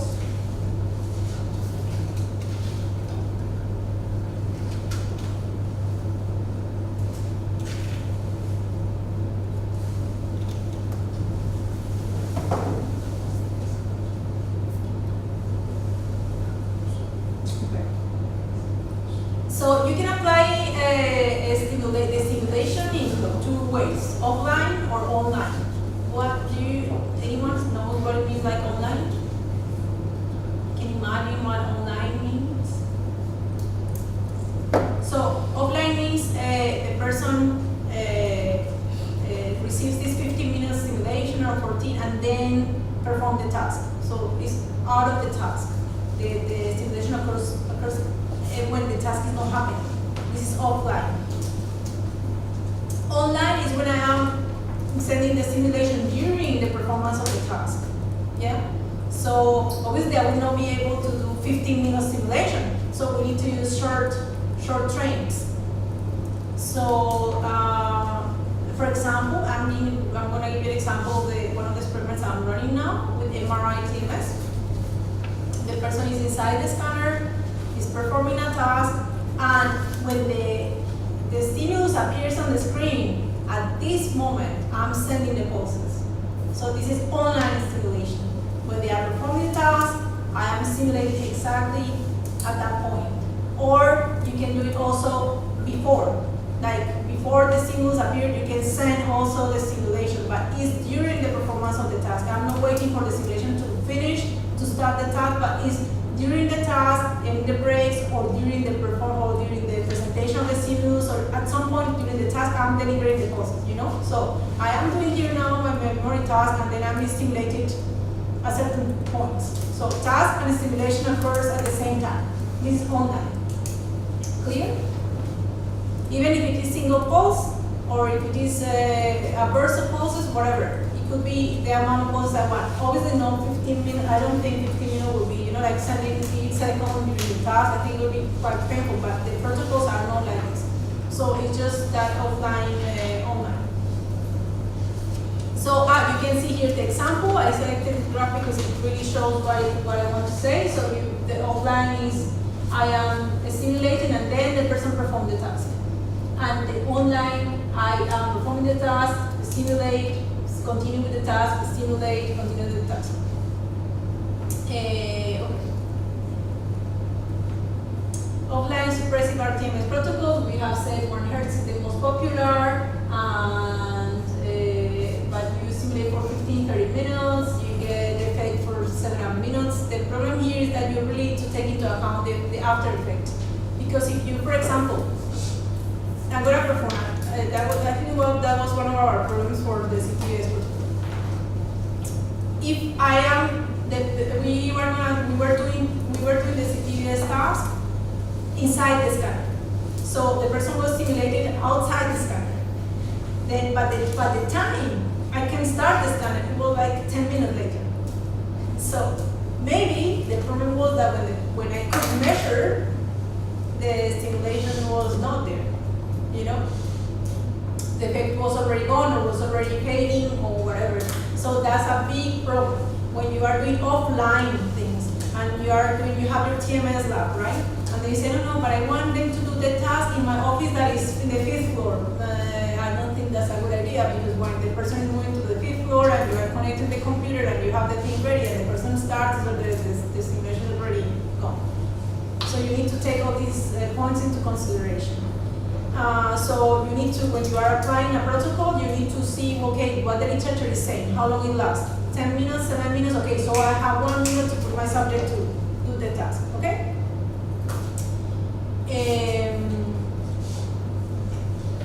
So as the RTMS is LTD, it has an LTD response, and okay, it acts on GABA A and NMDA receptor system, the 1 Hz.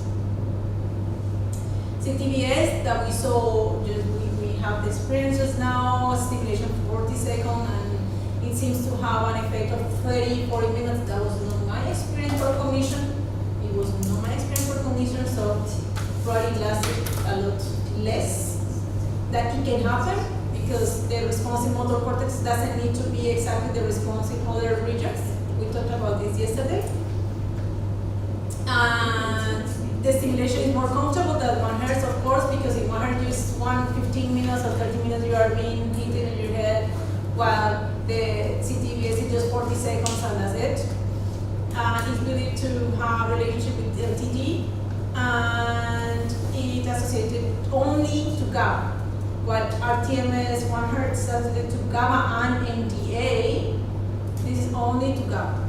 How do they know? Because in pharmacological studies they have provided GABA and agonists and glutamate agonists, and then they have seen, okay, so they are just only GABA receptors, so the GABA agonist is affecting the process.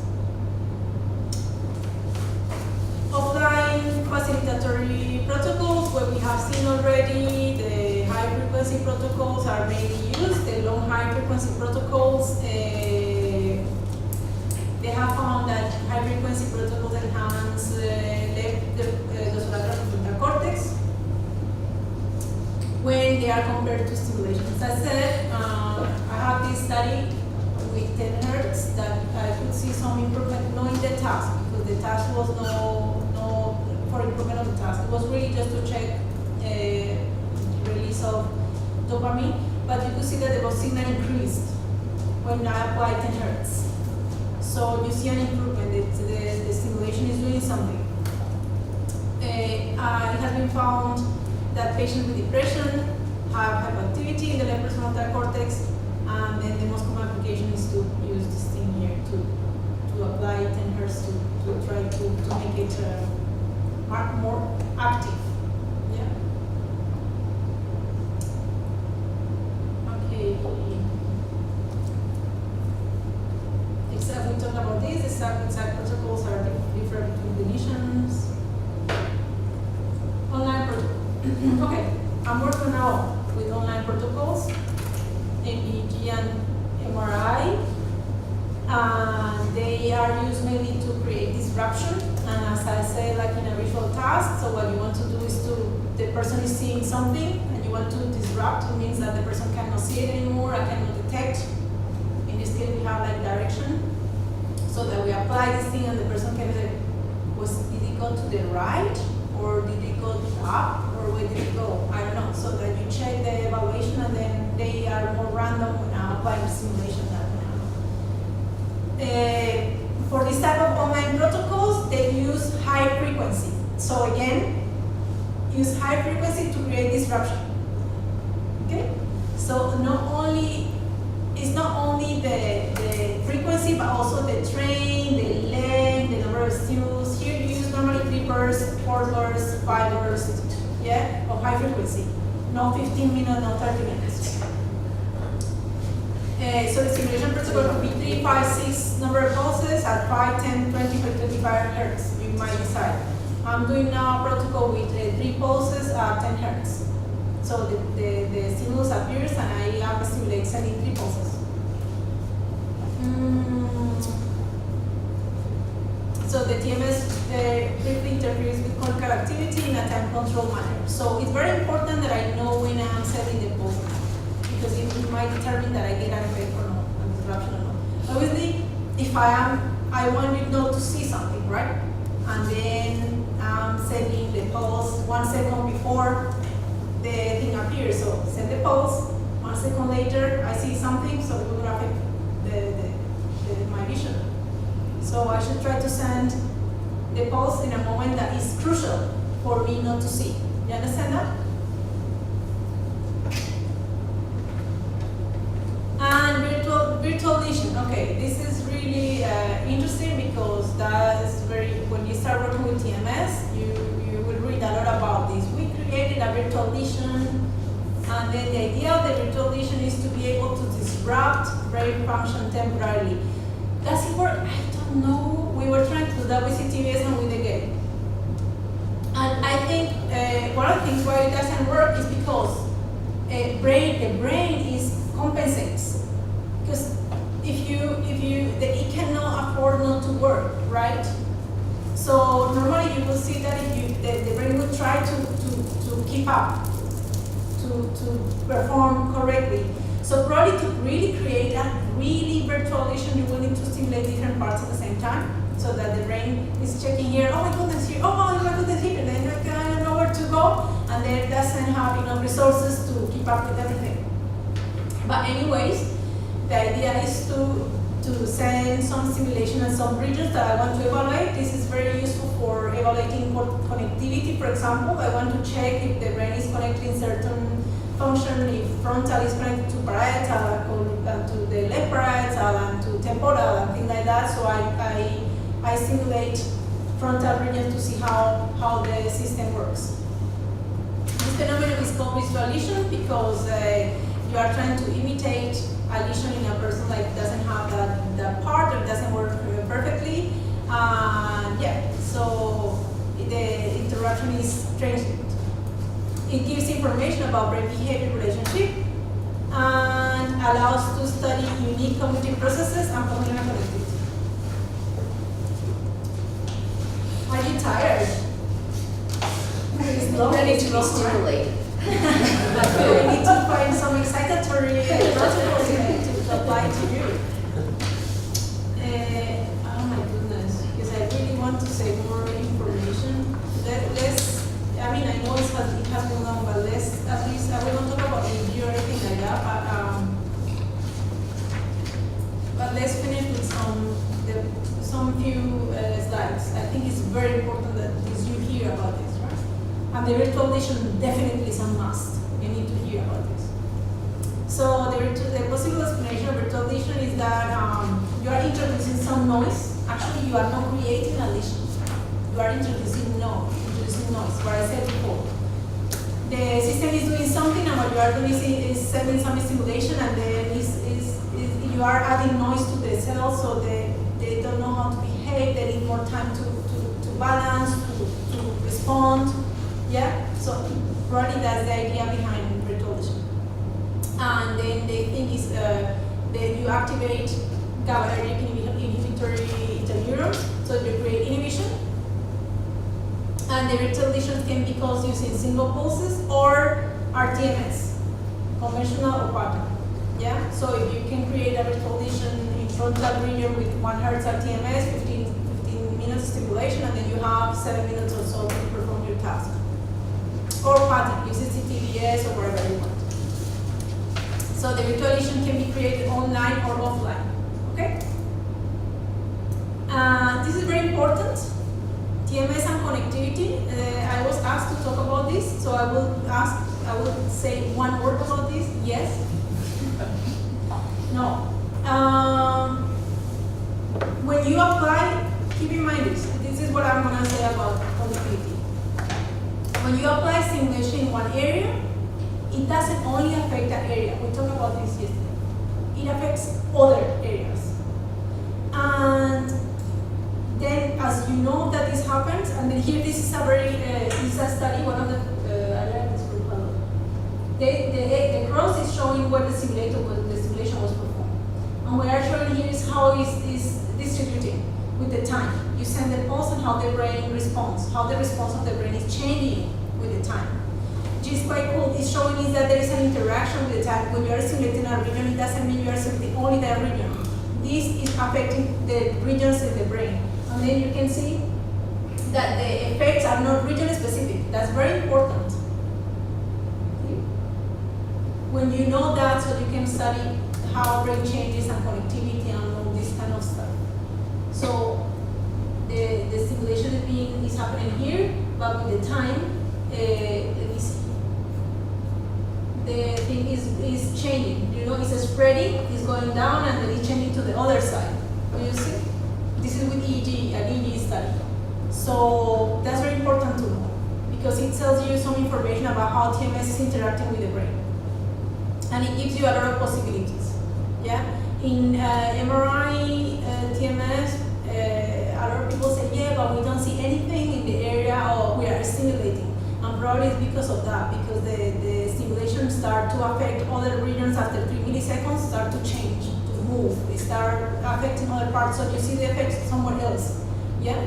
So it's an interaction, because anyways, it's a system. It's a system that is alive, a lot of cells and currents that be happening, and then there is this interaction here. Okay, so just keep in mind, the TMS after effects are not region specific. These effects reach different brain regions, and that also makes possible to play with connectivity studies. Chronometry. The TMS. Sorry, how would that connectivity, spreading the effects, how would that affect the effects? That is, say, if we want to do something to improve or enhance or the memory, but then in fact the magnetic fields are changing, affecting other areas, yes, so the thing here that you need to take into consideration is when I'm applying a stimulation in the frontal region, for example, I'm not only acting on frontal region. The frontal region is connected anatomically or functionally to other regions, right? When I'm working with the frontal, with working memory, for example, then you know there is this activation of working memory, left frontal with parietal, right? There is a functional connection there, probably, could be. So when I'm acting here, you need to consider also that you are not only, it's not specific, I'm just acting here and then I'm improving this thing here. Probably the improvement you see is because there is also a change in the interaction between my regions that are acting with that function. Yeah? So just for you to know, they say, yeah, I acted here and then it's just effect of dosilateral. No, it's an interaction because it's not region specific. You are acting over different regions at the same time. Now, what you could do with virtual lesion, for example, is knowing that you have some connections, either anatomically or functionally, but you can try to place what happens if I try to diminish the activity in this region. Is with MRI, can I get a better or worse volt signal in parietal? Is my performance decreasing? How it is related to it? There is compensatory effects. I am applying a virtual lesion here, and then my other side improves. So you see all the information you can get from these things. So it's not region specific because it affects other parts of the brain, and so it will give you more information about how this region is connected to other brain regions. You understand? But it has to do with connectivity. Because if I analyze, if I join it with neuroimaging techniques, I can see how the other regions interact. They tell me information about my function, about the process. Yeah. Chronometry.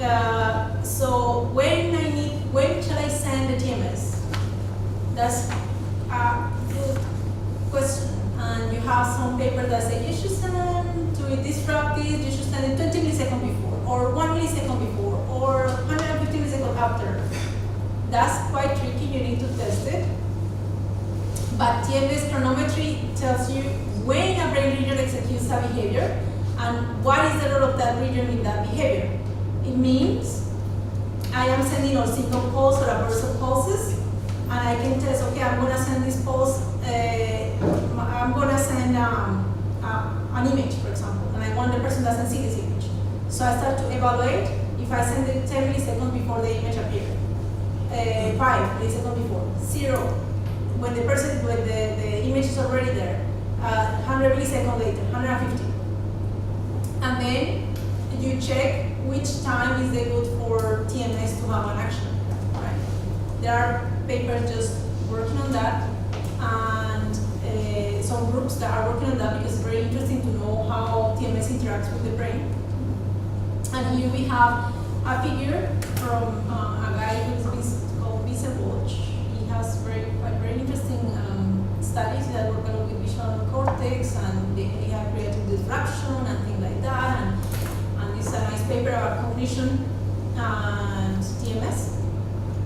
And it's like a figure when you should send TMS for it to be effective, to act on a function.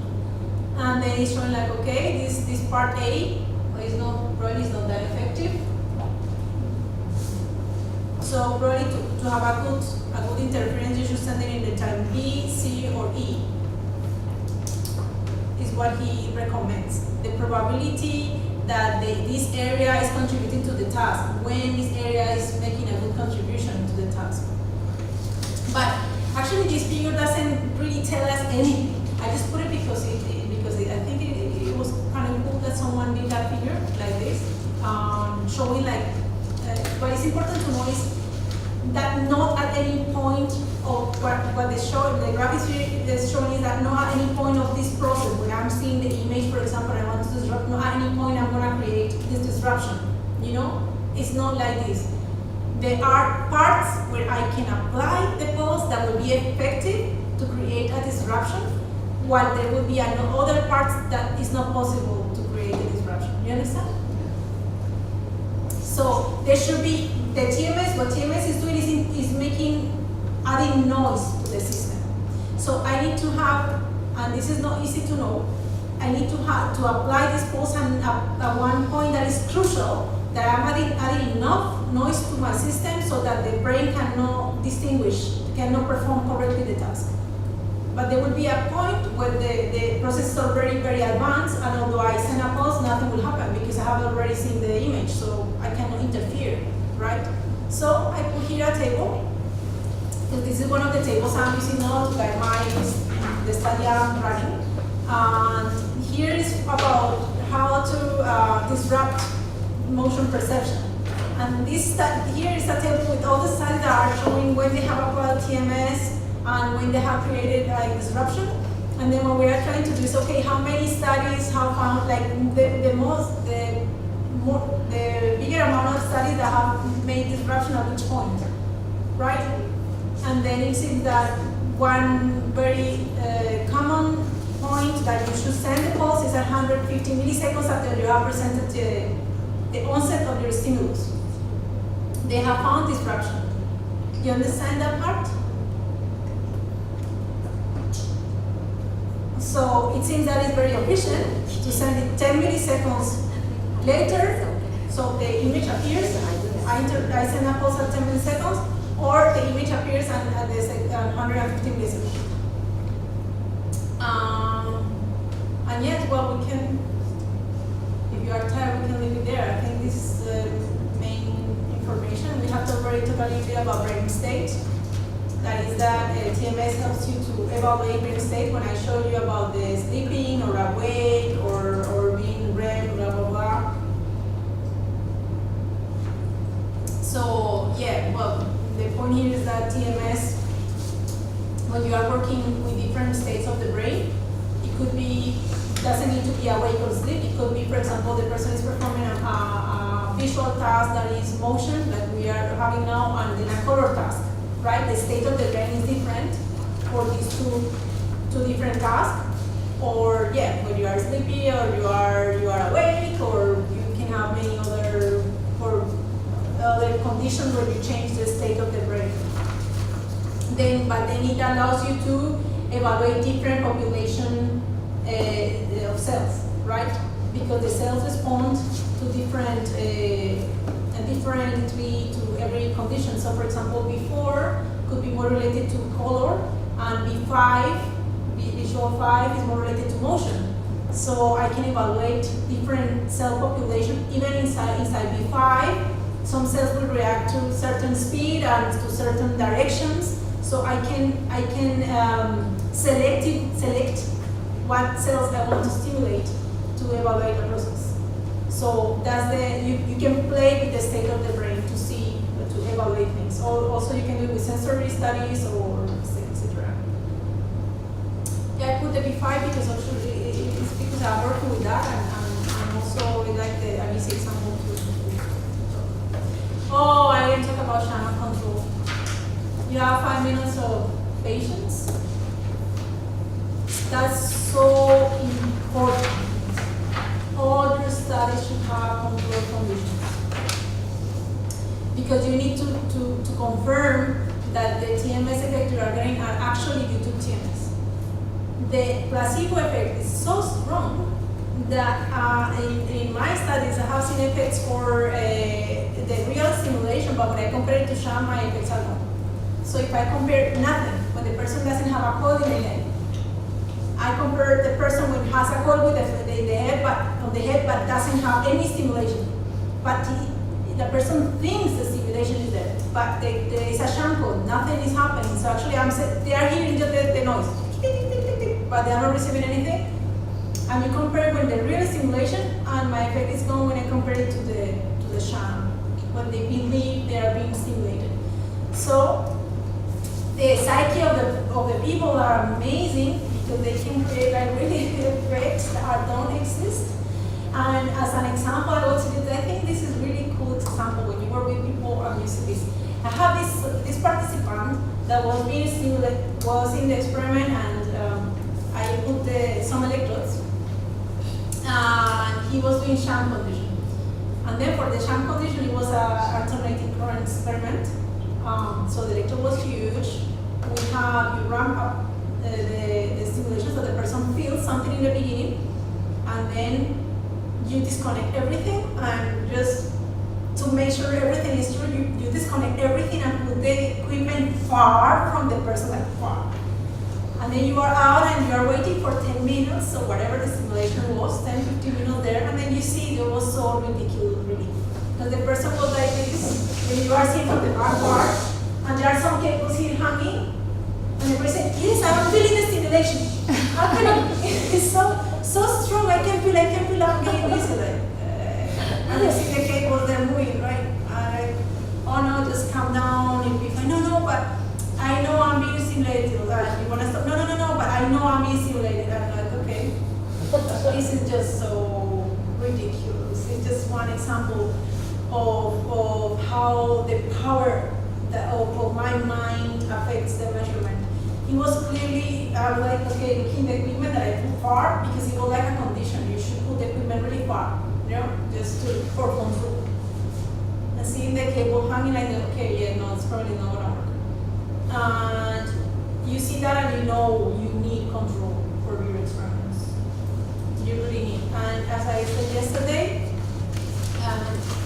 the people, when they are gonna come to the experiment, now they have access to a lot of information. A lot of Google things, and Google is a bad friend to give information. So you did read TMS, but TMS is magnetic, and then you can have seizures, and you can have this, and you can have that, and they have these beliefs, and it will affect the measurement.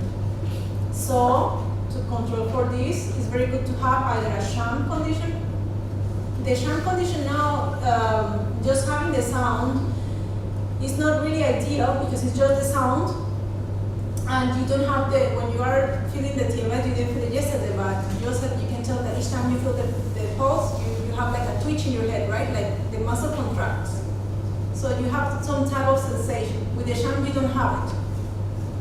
So one option is to use electrical stimulation combined with sham. It's not, you are not stimulating really, but you have some electrodes that are causing this contraction, but it's not, the stimulation not going inside. It's just enough strength to contract the muscle. I have tested it, it's painful. I find it, I know it's different, so, but because I have experience, so when I have this, no, I know this is not TMS. But in my work with people that have no experience with TMS. This is one of the ways. So I have here one of the sham conditions, just hitting the click. There are sham calls, so they hear the sound, but they are not being stimulated.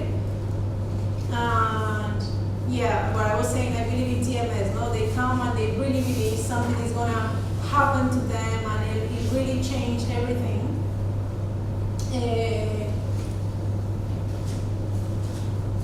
So it's important to have either this sham coil, the sham coil combined with electrical stimulation, which is kind of cool, and also a control condition. So the control region of stimulation. So the person is also feeling the whole thing, but you're stimulating an area that is not related to the process you are working with. The most uses the vertex. So you stimulate here, and then you stimulate the region of interest. The problem is that when you're stimulating here, you might affect other things, but then it will be region specific somehow, right? Because you're stimulating different regions. So the problem is you cannot have everything at the same time, because the experiment will be going forever. You understand, right? Because this means I have a task, a working memory task, and I'm going to simulate with 1 Hz and TMS, for example. So there will be stimulation. The task will last 15 minutes. Well, the task will last, yes, 20 minutes. Then I have to do my control condition. That will last 20 minutes. And then I have to do my sham condition. That will last 20 minutes. So depending on if it is online, so it will be really long time. The experiments with TMS normally last longer than 1 hour. They are really long and really uncomfortable. People get really tired. So you want to consider all this kind of stuff. When you are doing RTMS protocols, you want to apply these in different days. Your sham condition should be done in a different day than the real condition. So it will be probably 3 sessions to test that you have one effect. So do you understand how long it can be? So if you are doing MRI, the MRI is so expensive that you might not have the money to have control and sham condition. So you need to compromise. So when you are designing your experiment, be aware that is needed sham or control condition. When I have received papers to review that don't have control condition or sham, I just directly don't check them. I say, no, sorry, I cannot, because I know for my experience is telling me that the sham tells you a lot about the effect you are getting. So it's important. So actually, the same participant will be exposed to both sham and also the real TMS condition, right? Yeah.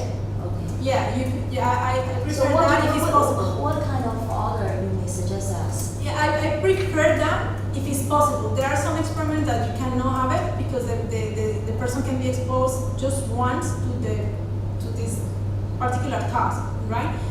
But if it is possible, I will bring the same person 2-3 times the times I need to do the testing. And what I will do will be to randomize. Some people will start with sham, some people will start with real. Okay. You know, some people will have control. You randomize so that you know that there is not a learning effect or whatever.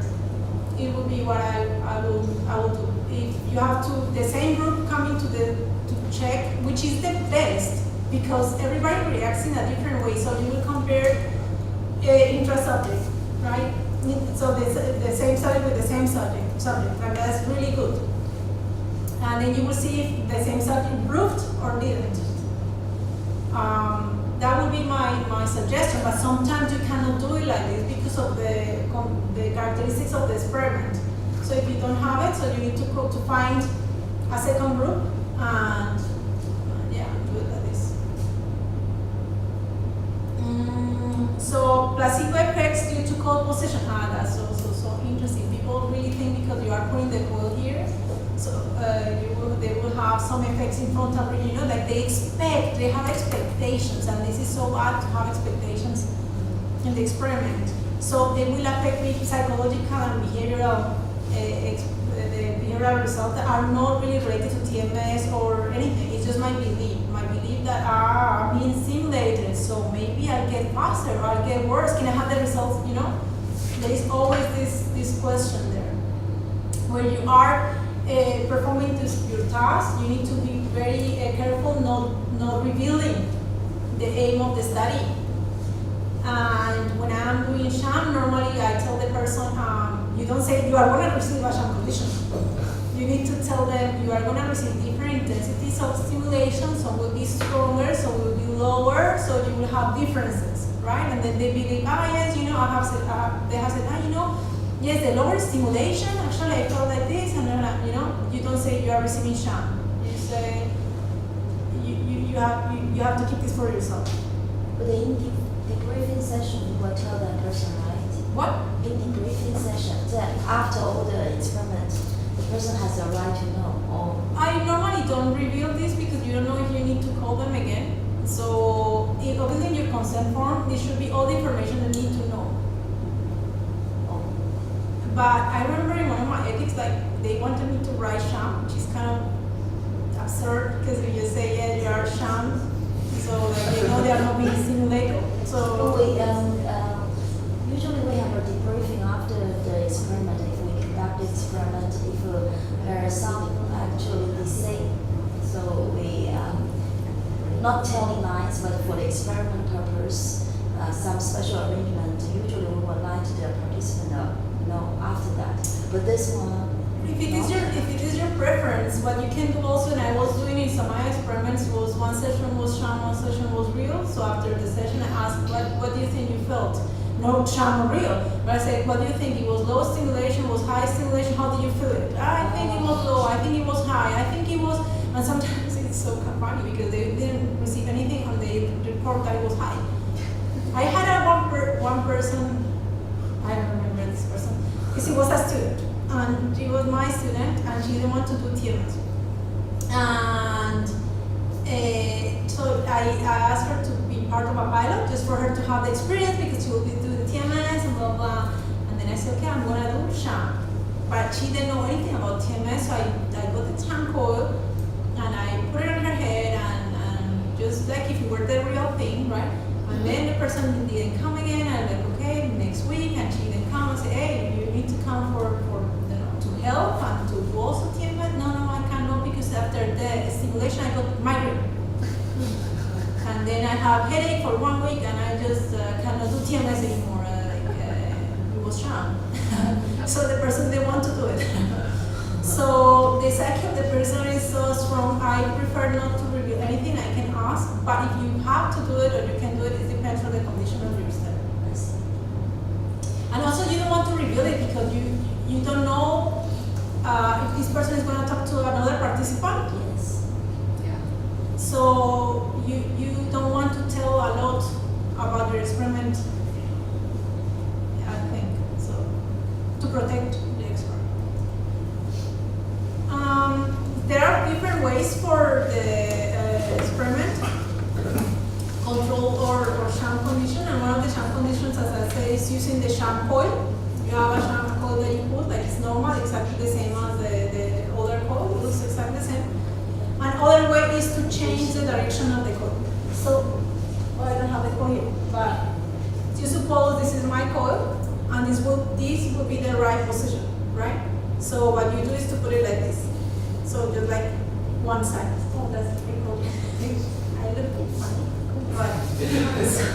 So you change the direction. So you don't put it like this, but like this. You will have some effect, some feel will be, but it will be lower than in the figure of the coil, is in the middle. So this is another way you can see here. You change the position of the sham will be like this, and the TBS will be actually putting the normal position of the coil, like this. And as I said, the control condition will be the vertex, right? So you can decide what you think is the best option.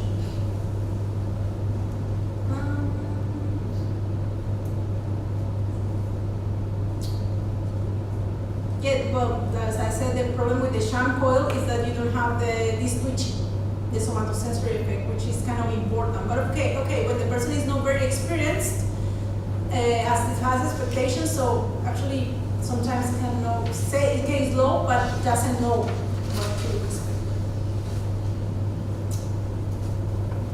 And I think we can leave it there. Yeah. I want to ask a question either way back. When you say the offline LTMS, you said the effect lasts around several minutes. So what should I do if my task is longer than that period?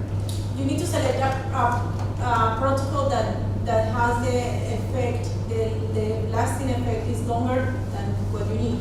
Okay. Or that so you need to plan your task accordingly. If your task lasts 20 minutes, you don't want to use a protocol that will give you an effect of 5 minutes. And you need to have everything ready. If for the particular protocol, for example, that we were discussing, if I will have everything ready, they have to perform a task, the computer will be here, it will be ready, I will simulate the person, return, start the task. So the effect is already going and the task is already going at the same time. I will then do it in different chairs. If I had the possibility to have everything ready, this is what I would do. Everything, the person will be in the position just ready to start the task. Simulate, finish, click, start the task. For the offline protocols, it's different because the task is going when you are just simulating. So the person will be all the time touching the head of the participant, and while being simulated, the task is running. Yeah, but that would be my suggestion. So look for a protocol in the literature that claims that you find more than one paper that is saying that the effect is lower. Any other